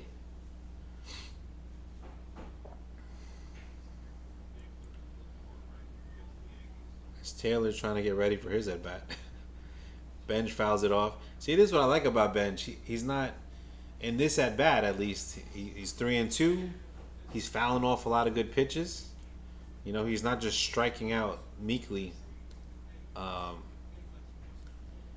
And Alvarez looks locked in there. You got to throw a strike to Benj because you don't want Alvarez with people on base. As Benj looks at a ball 4 down almost in the dirt. That's a good at bat by Benj. As he walks. And yeah, they're showing Frankie's 2 home runs.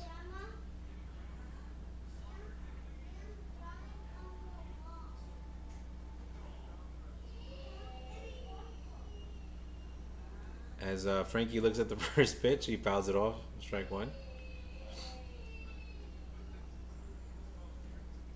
Top of the 8th inning, chat. The Mets are still not getting runs. The good part about it, if you get a bigger lead here, the bullpen arms that you put in, it doesn't have to be your best hitters.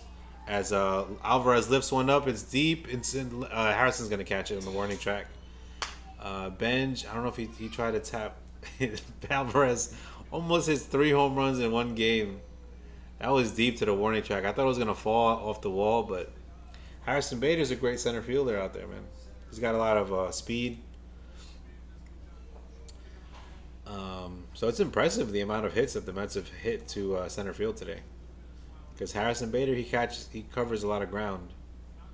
He always loses his hat when he's running for a ball. As you got Lindor coming up. Lindor is 1 for 3. He started off the game with a single. And he stares at a curveball right down the middle. 0-1 count to Lindor. He's got a single. He's got a walk. He scored twice. His OPS is 713. His average is not that high, so we're trying to turn it around for Lindor, who's due for a homer, by the way. But he falls behind in the count, 0-2. Won't these birds like poop on you? That's a lot of birds. Maybe it's mating season over there. I don't know. They're like flying all over the ballpark.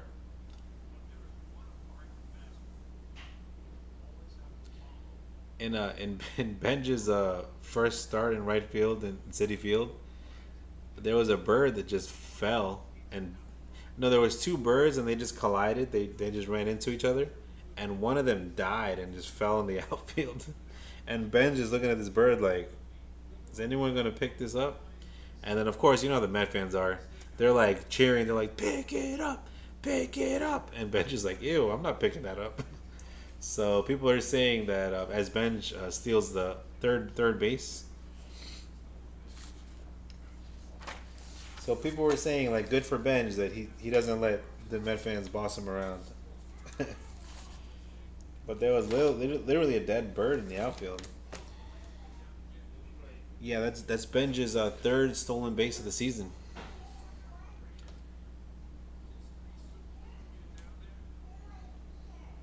And I don't even think he gets tagged. As Lindor pops one into center field for a base hit, that might score Benj. Bader's gonna. Oh, he held up. I was gonna say Bader throws it wild sometimes. He would have scored if he went, I think. But yeah, Lindor gets the hit. There's runners on the corners. He muscles a single. Let's go, Lindor. That's what I'm talking about. We need to get Lindor back in the groove. We need Lindor and Soto on the same page, offensively. And the Mets will be, as Tyrone Taylor is up, 0 for 3 with 2 ground outs and a strikeout. Let's go, Taylor. I'm telling the chat that you can hit fastballs, but you haven't hit one today. And they're not going to throw one unless you start hitting them.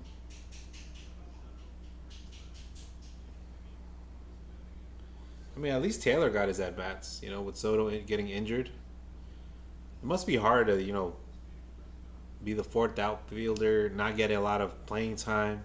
And then when you do get playing time, you're expected to, swing with the best of them. That can't be easy. So, as Gage throws a high ball, the count is even, 1-1. The Mets are winning 8-2 in the top of the 8th inning. 1 out, runners at the corners, Taylor on base. Taylor up at bat, and he swings and misses on an off-speed pitch. And bro, if you can't hit that off-speed pitch, they're not going to throw you any fastballs.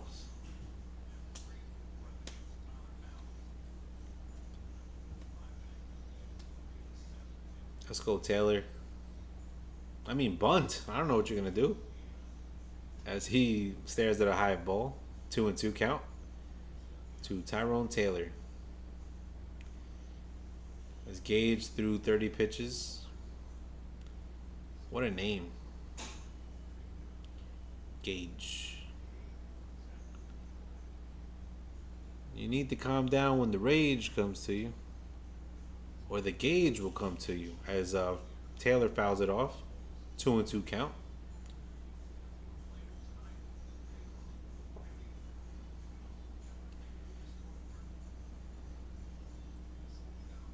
Did Beatty get a base hit today? That was a lot of birds. Look at that.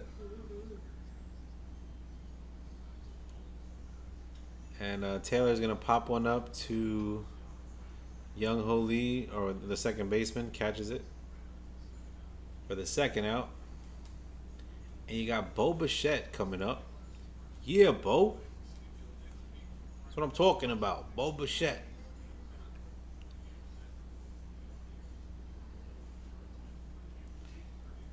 If the offense can turn it around like this, it'll be a good season.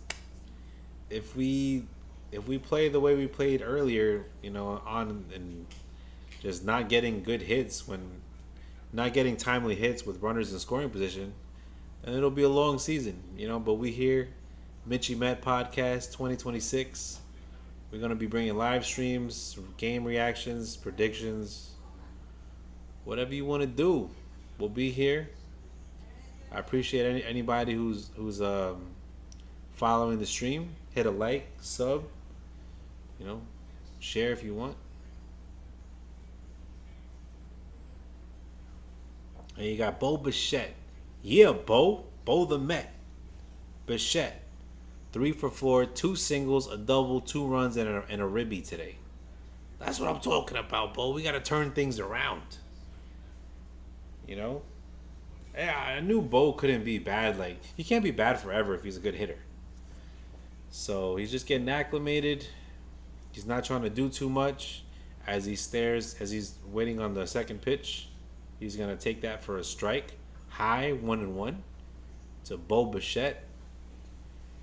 As Gage is like, what am I doing here? My team is losing by 6 runs. He throws 34 pitches, trying to get at the top of the out of the 8th inning. As he's gonna he's gonna try to pick off Lindor at first base. He must have heard that Lindor was sleeping on first base, so he throws over to first, checking to see if you're still awake over here. On a Friday night, 10 o'clock, or is it 11 o'clock? I'm not sure, but we're here. We're locked in, watching the San Francisco Giants lose to the Mets, 8-2, as Bo Bichette takes a ball, 2-1 in the dirt. Lindor was going. Oh, Lindor stole the base. That's a heads up play by Lindor. He got a read on the pitcher, and he steals his first base of the season, I think. As Bo fouls that one off, the count is 2-2. Top of the 8th inning.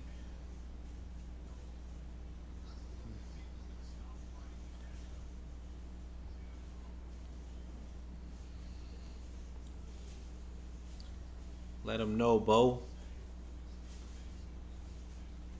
Let him know, Bo. We over here in Flushing, Queens, New York.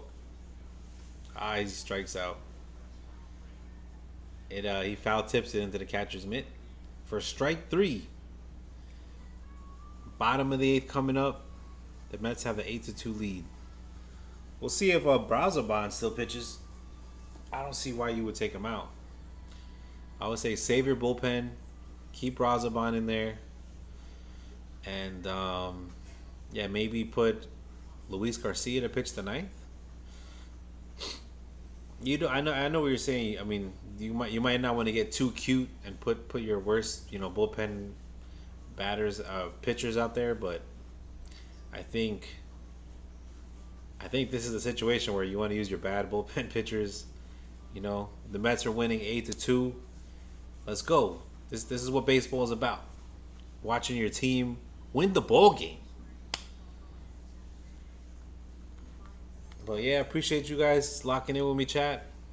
This has been a great day. I'm not gonna lie. You got the Nolan McLean retiring the first 15 pitchers. Mitch is thinking, is this gonna be a perfect game? And I'm about to be on the live stream. That would have been awesome. Even if it was a no-hitter, I was thinking, like, is he going to pitch a no-hitter to the 8th inning and then Mendy pull him in the 8th? That would have been egregious. I was already thinking it. But he gave up a walk. He gave up a double and a one-earned run. And then after that, Raley comes in. And he throws a pitch to Alvarez. He doesn't catch it for some reason, and the second run scores. That is the offense for the Giants today. I think they still have one hit. Look, see, they're eating pizza or what? They're eating pizza. The birds. Imagine trying to catch a fly ball and there's all these seagulls in the way.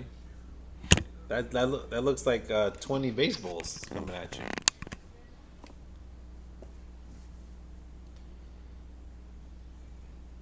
I don't know.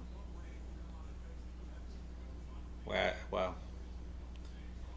Oh, Dickie Lovelady's back. Yeah, see, you got to put one of your worst bullpen pitchers in there, because you got a 6-run lead. You might as well just, put in good old Dickie Lovelady, as he hits one to the second baseman. He grounds out. Bailey does. For the first out of the inning. So we got one out in the bottom of the 8th. As the Giants are down to their four outs. 4 final outs left.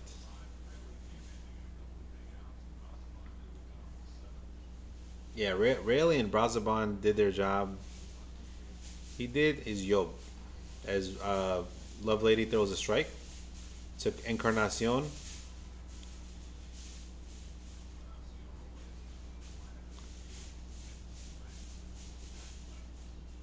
I mean, I don't have any problem with how Mendy's been managing this season, other than a few like lineup moves like Vientos and starting Jared Young. That's about it. But this bullpen, he's been managing it pretty well. A lot of people were mad that Lovelady came in um, when we were losing 2-0, but he gave up a home run. We didn't score anyway, so like news to no one. If you don't score runs, you're not gonna win, no matter who's pitching. So Isaac in the chat says, Mitchie, who do we trust? nobody, nobody. Yeah, that's a good one. And my dad's over here getting ready for the Easter celebrations. But yeah, I remember being like 5 years old. So my dad, he was raised. I mean, when he worked in New York, he worked in Queens for like a transport company. He had a CDL and everything, and he started working for this Italian company, and all the guys. I mean, the ones that worked there, and he spoke mostly Spanish at the time. But when he was learning English, he learned it with them, with these Italian guys. So he would kind of get their lingo and all that. So I remember I'd be like 5 years old, and he would come home. He'd sit on the the stairs, and I'd take his boots off and everything. I'd untie the laces so he can take his boots off. And he would, one day I'm doing that. I'm untying his laces. He looks down at me. I'm a kid. I'm innocent. I'm like 5 years old. He goes, Mitch, I don't trust nobody. And I'm looking at him. I'm like, I know I'm innocent because I'm 5. At the time, I'm like, I'm still young, but I'm thinking. And I look at him. I'm like, not even me, papi. He looks at me. He goes. He looks away. He looks back. He goes, I don't trust nobody. Maybe mommy a little bit. So yeah, he used to always do those jokes with me.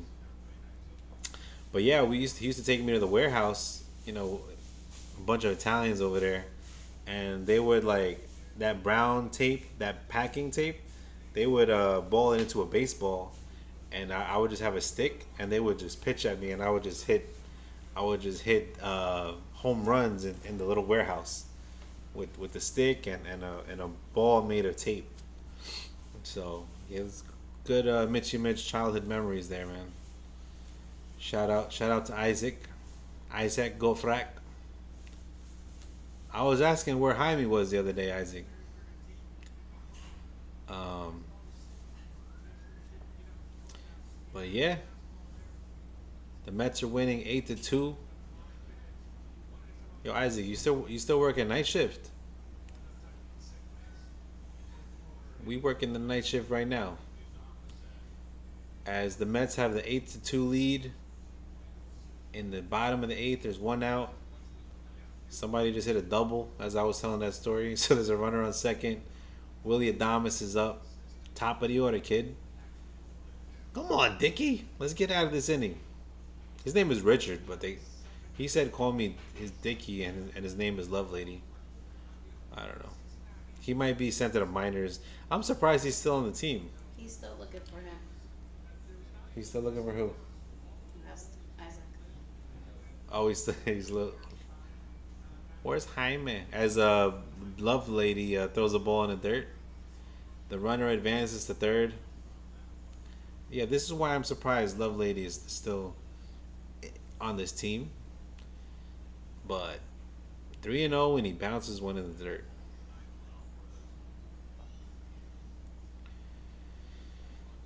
But that's what we're here to do. We're here to watch Mets wins. I took the Mets money line too. Let's go. Okay, ball 4. He's gonna walk somebody. Is that Adames?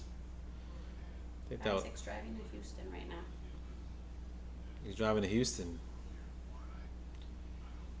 Yeah. My father-in-law is driving to Houston too at the moment. Well, I think he's hopefully he's there by now, but he left earlier in the afternoon. 4 hours there, 4 hours back. Turn and burn. I feel that.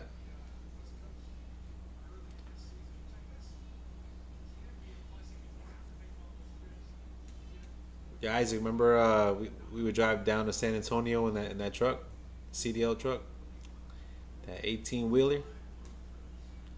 You know they call regular drivers, they call them four wheelers. Discrimination, chat. But yeah, if you ever see like a car cut somebody off, that damn four wheeler. As you got Rafael Devers up with one out, he's still looking for his 3-run homer as he bounces one in the dirt foul. The count is 0-1 to Rafa Devers. He just looks lost out there. He's 0 for 3 with 2 strikeouts and a line out. But some of that is Nolan McLean's fault. So he hit a 3-run homer against us at a game I was at last year when we were playing the Giants. He crushed the ball in Citi Field. So we're gonna see if Lovelady can get out of this. I mean, Lovelady, you have a 6-run lead. Just try not to do too much damage. It's like when your kid is like 16 and you let him drive your hoopty. It's like it's already beat up, but just don't try to do too much damage to it. I ain't gonna give you the damn Corvette, that's for sure. 1-run game. I don't want to see Dick Lovelady nowhere near that game. I need my aces out there. But sorry, chat. I think I messed up. I moved the mic. Let me know if you can still hear me in the chat. How's everybody doing on a Friday?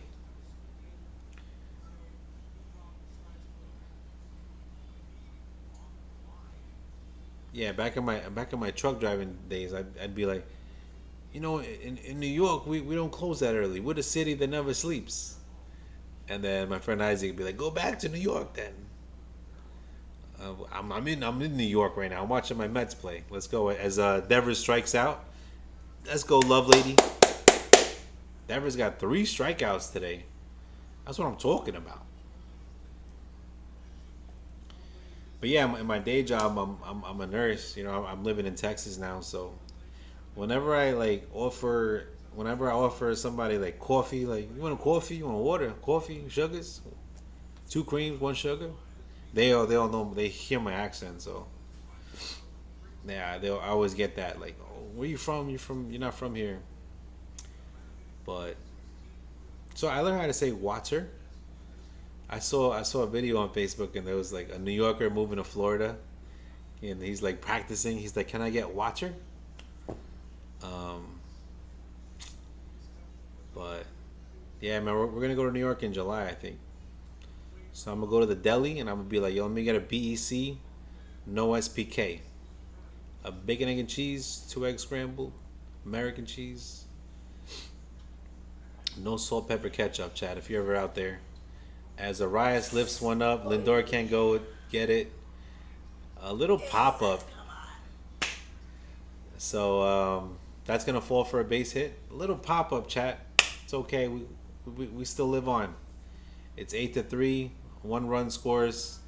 There's still runners at the corners. Arias is a hard out to make.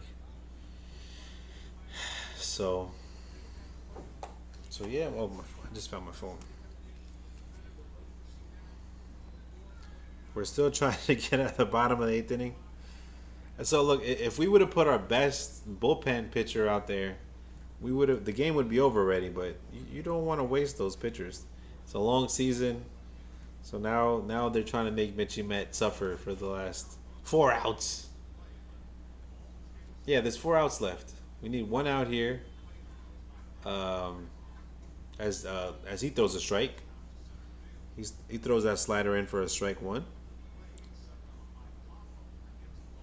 Let's see.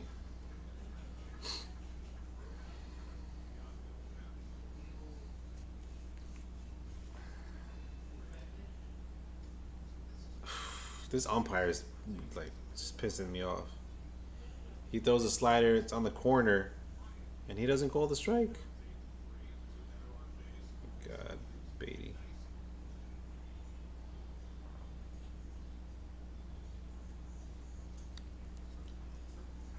As Chapman is up, the count is 2-1. Oh, let me check the chat. Matter of fact, you checking the chat, right? Ah, okay.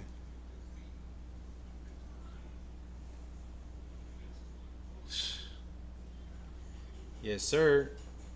As Love Lady throws in a strike, it's 2-2 count.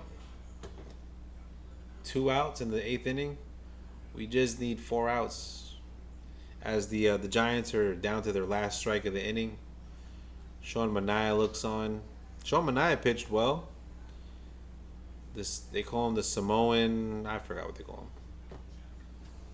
But he grounds out to Lindor, and that's going to end the inning. Let's go. Let's go. Good job, Dickie Love Lady. we got out of the 8th inning.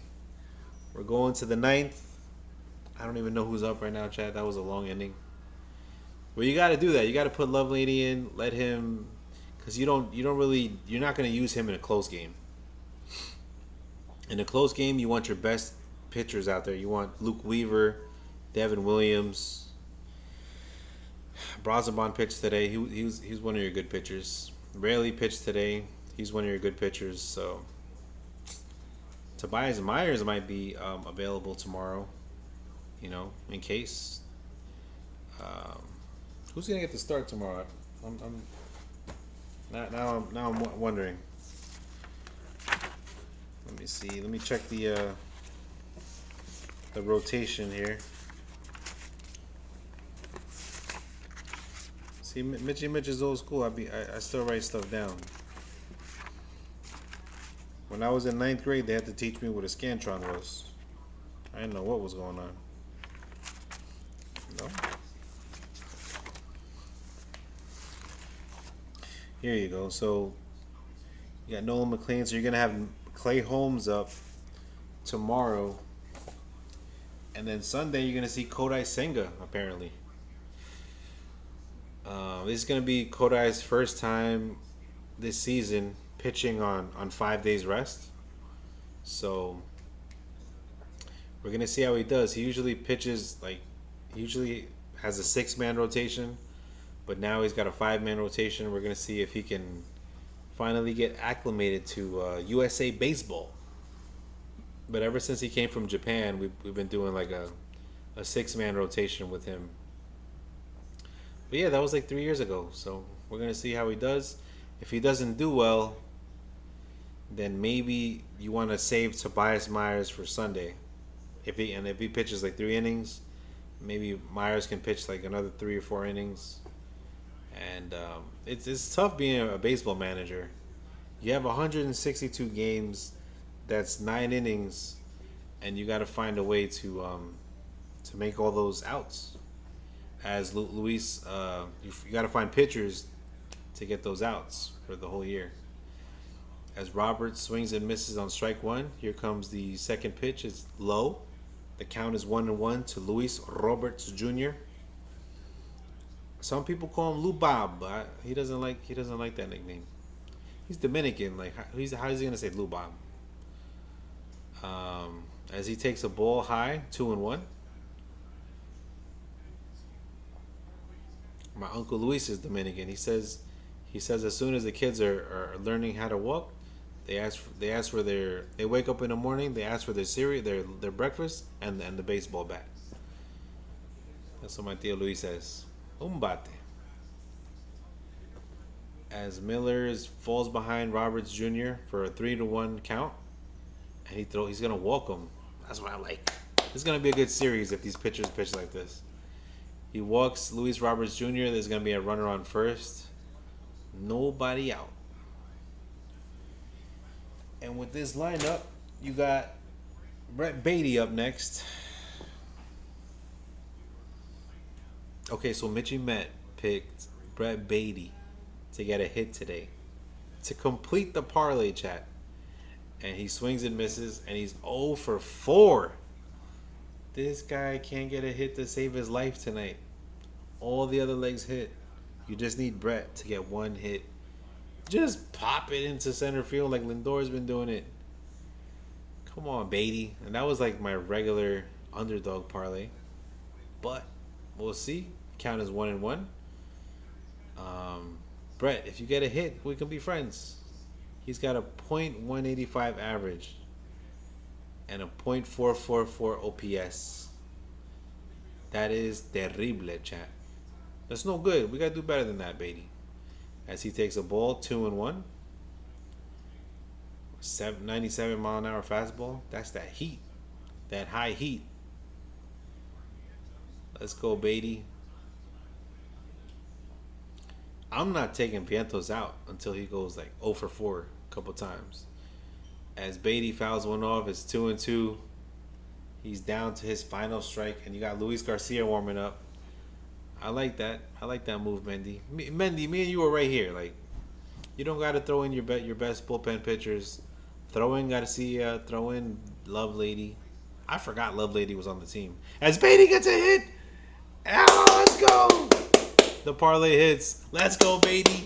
That's my man, Brett the Met. Beatty getting that last hit for the parlay. Let's go, Brett. As Luis Roberts Jr. is going to score. He's going to come in. The Mets are winning 9-3. Let's go, Mets. Let's go, Mets. That's what I'm talking about. That's what wakes me up at midnight on a Friday. West Coast. Mets get a put up 9 runs. Let's go, Mets. Let's do this. Eso es mi bati. Eso es mi bati. That's what the last leg hit. That's what I'm talking about. Okay, so I was right. I would have been wrong, though. I'm not going to lie. He shouldn't even get 5 at-bats. Usually you get 4 at-bats. But since the Mets have gotten so many hits, Brett Beatty gets a 5th chance, and he gets a hit on the 5th one. I be getting lucky sometimes. I'm not going to lie. So, you got Swaggy V. I was mad that I didn't take him for a hit. But I was going to, but then I ran out of time. But Mark Vientos is 2 for 2 with 2 walks, 2 singles. They've been avoiding him. I think because Simeon's behind him, he hasn't been seeing a lot of strikes today. Not that he's Ohtani or nothing, but he's just chilling. He's like, yo, when they throw me a strike, he challenged it. And he's going to win the challenge. Yeah, that wasn't a strike. This umpire's pissing me off today. I mean, you miss him by 1.1, whatever that is. Are those inches or... it's not a meter, right? No sé. I got to be a carpenter so I can learn my... As Vientos fouls that one off. My measurements. My metrics. That's what my wife be saying. Always hit your metrics. You know what I'm saying? You gotta pull in big numbers, Chad. That's what I tell my baseball team. You gotta hit your metrics, or else you're out of here. And give me the next guy. So we got Vientos up with a runner on second, nobody out, and he's gonna lift one. Foul. I think I got to bring the energy every day now, chat, because I was kind of flat in the last game. We lost it. Now, if you're superstitious, you got to bring this energy. You got to give me Swaggy V in the lineup. That swag. I like how he holds the bat high as he stares at ball 3. It's like they don't want to pitch to him, which is insane because like nobody's scared of Mark Vientos, right? But he might hit that baseball to the bay though. You gotta be careful sometimes. As he throws a ball, but Vientos swings at it. You don't gotta do that, Vientos. Just take your walk. That was low, man. I wonder if they're gonna show the replay here. This guy Miller's sweating. He threw. I guess he threw 17 pitches. As Marcus Simeon is up, it looks like. Never mind. I'm not gonna say that. Whenever I read his name, it's so weird. Okay, he takes a strike. The count is 0-1 to my man Marcus. It's late, chat. It's midnight right now. What are we doing? Ball 1, high. He throws a high fastball. Sometimes in this kind of game, they'll put like the second baseman and they'll say, "Can you get these last 3 outs?"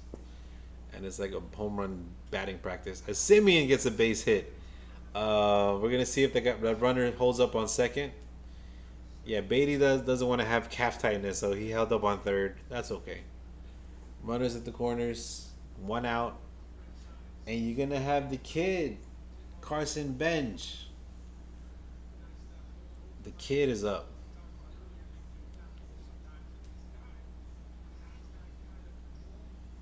Simeon's been on one today. That's what I'm talking about. That's a good at bat. He takes a fastball away.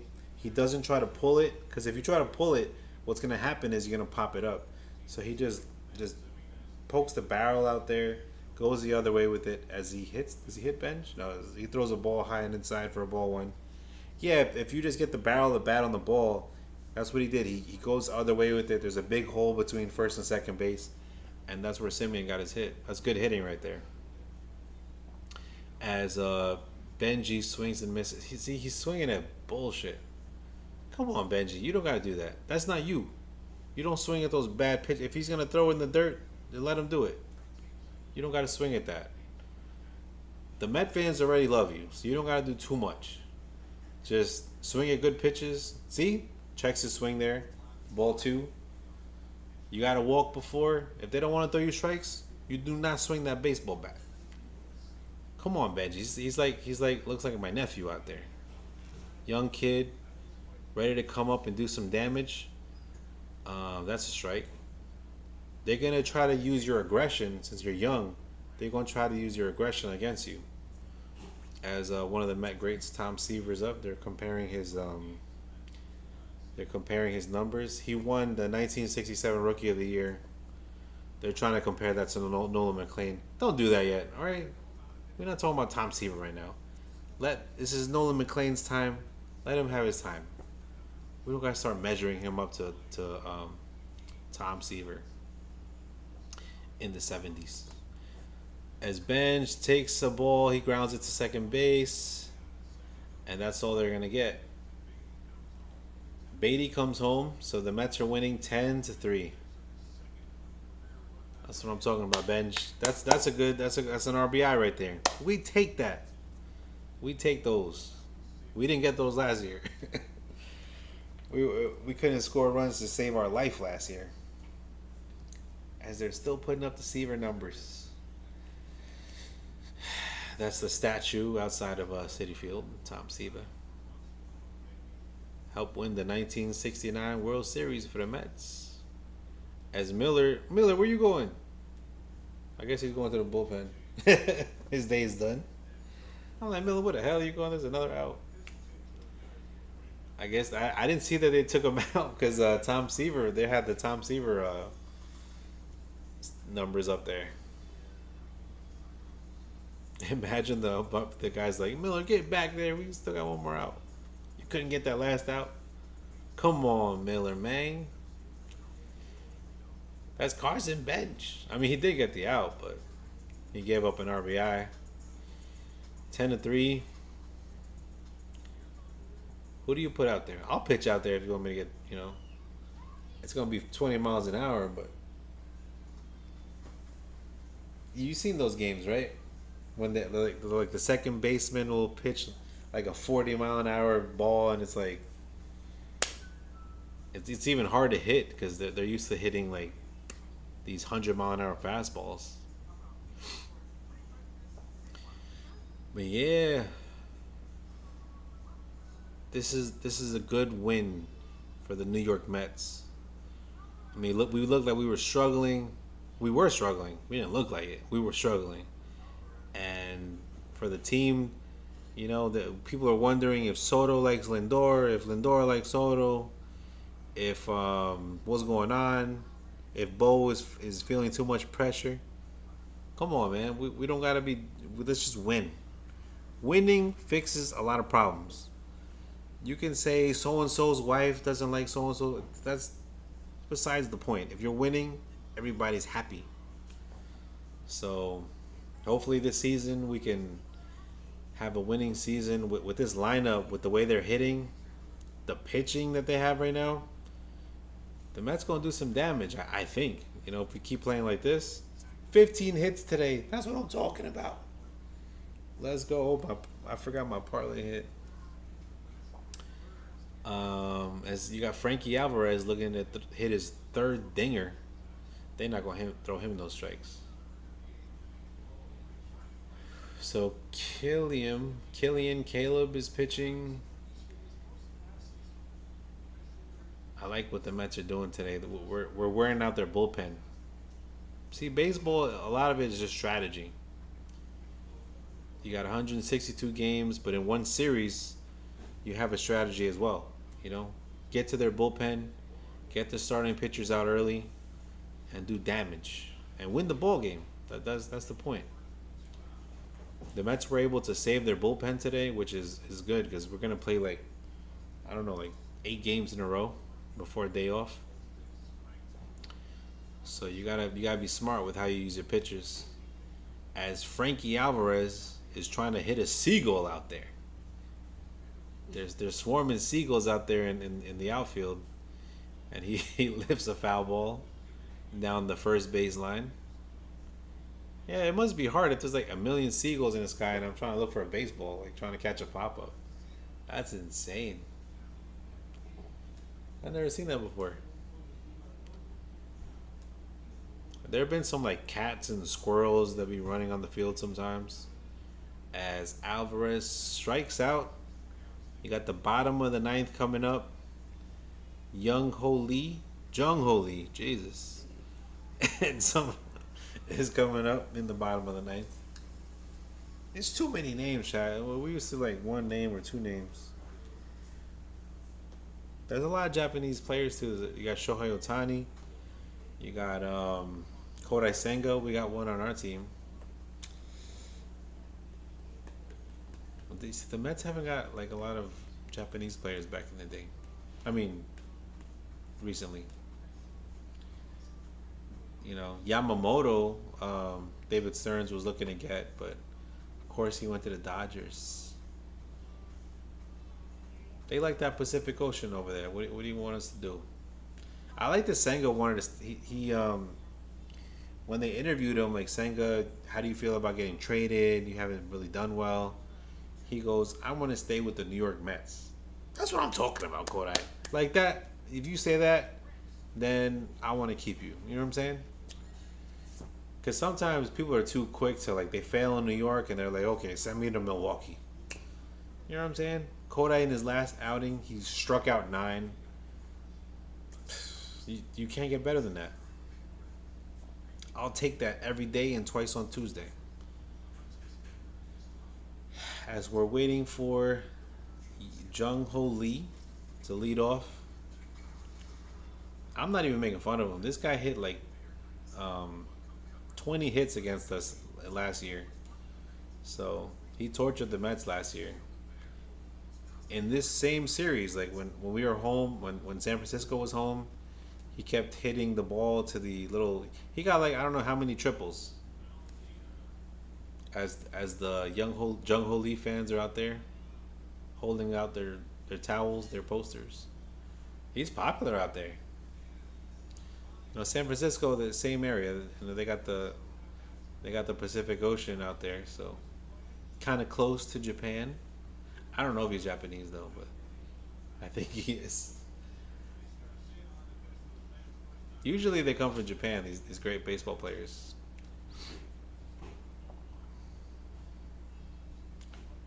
As Luis Garcia, ERA is 9. That's a lot. That's a lot of runs there. But hopefully he can get these 3 outs. You got a 7-run lead. As Lee fouls one off. The count is 1-1. Jung Ho Lee. Is it Who or Ho? He's 0 for 3 with a fly out ground out. And he takes the second pitch for a ball 2. Outside, the count is 2-1. Got Garcia out there. No, the Mets did a great job today. I'm proud of them. Proud of my Metsies. That's how you. That's how you get a big win after losing like 3 in a row, and making me suffer. It's worse when you live stream because you got to sit here and watch the loss and just like break it down. And it's like I don't know why we lost. We just suck right now. All right, Garcia throws a pitch. Lee fouls it off. The count is still 2-2. But we come back tomorrow and we fight harder. That's what I like about the Mets. That's the identity you want your team to have this year. I could talk Mets all day, honestly. As Garcia gets Lee to pop out to Roberts for the first out. 2 more outs and we can go to sleep.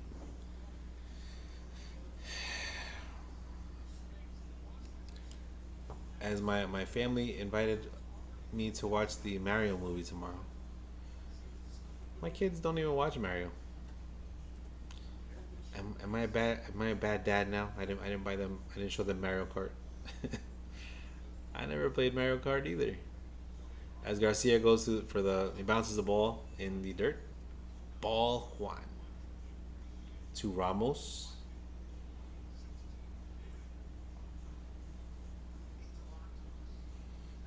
This series is a get right series, man. I want to see them win tomorrow. You already took out their bullpen.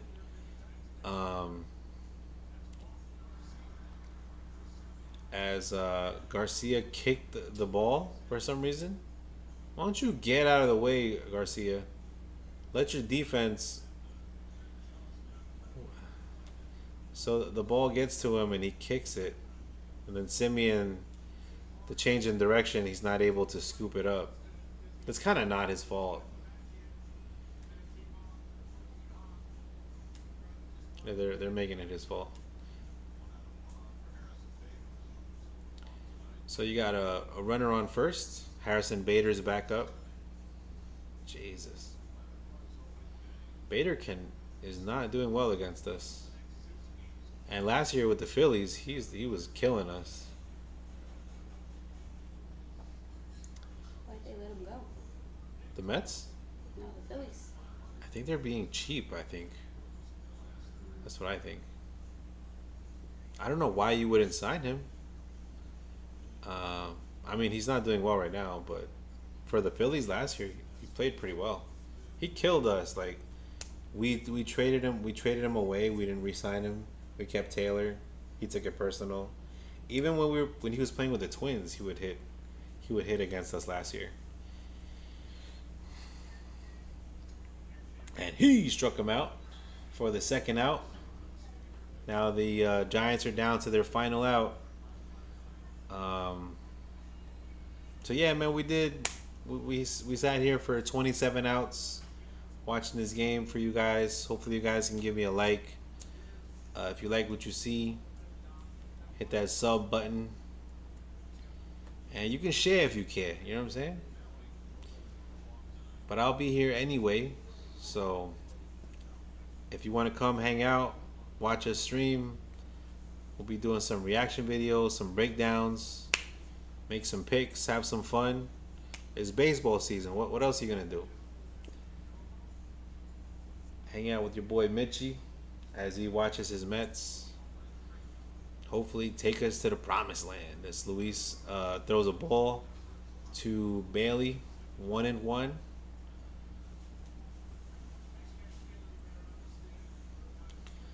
And yeah, hopefully you guys enjoy the scoreboard. Kind of follow along the game with me during the live stream.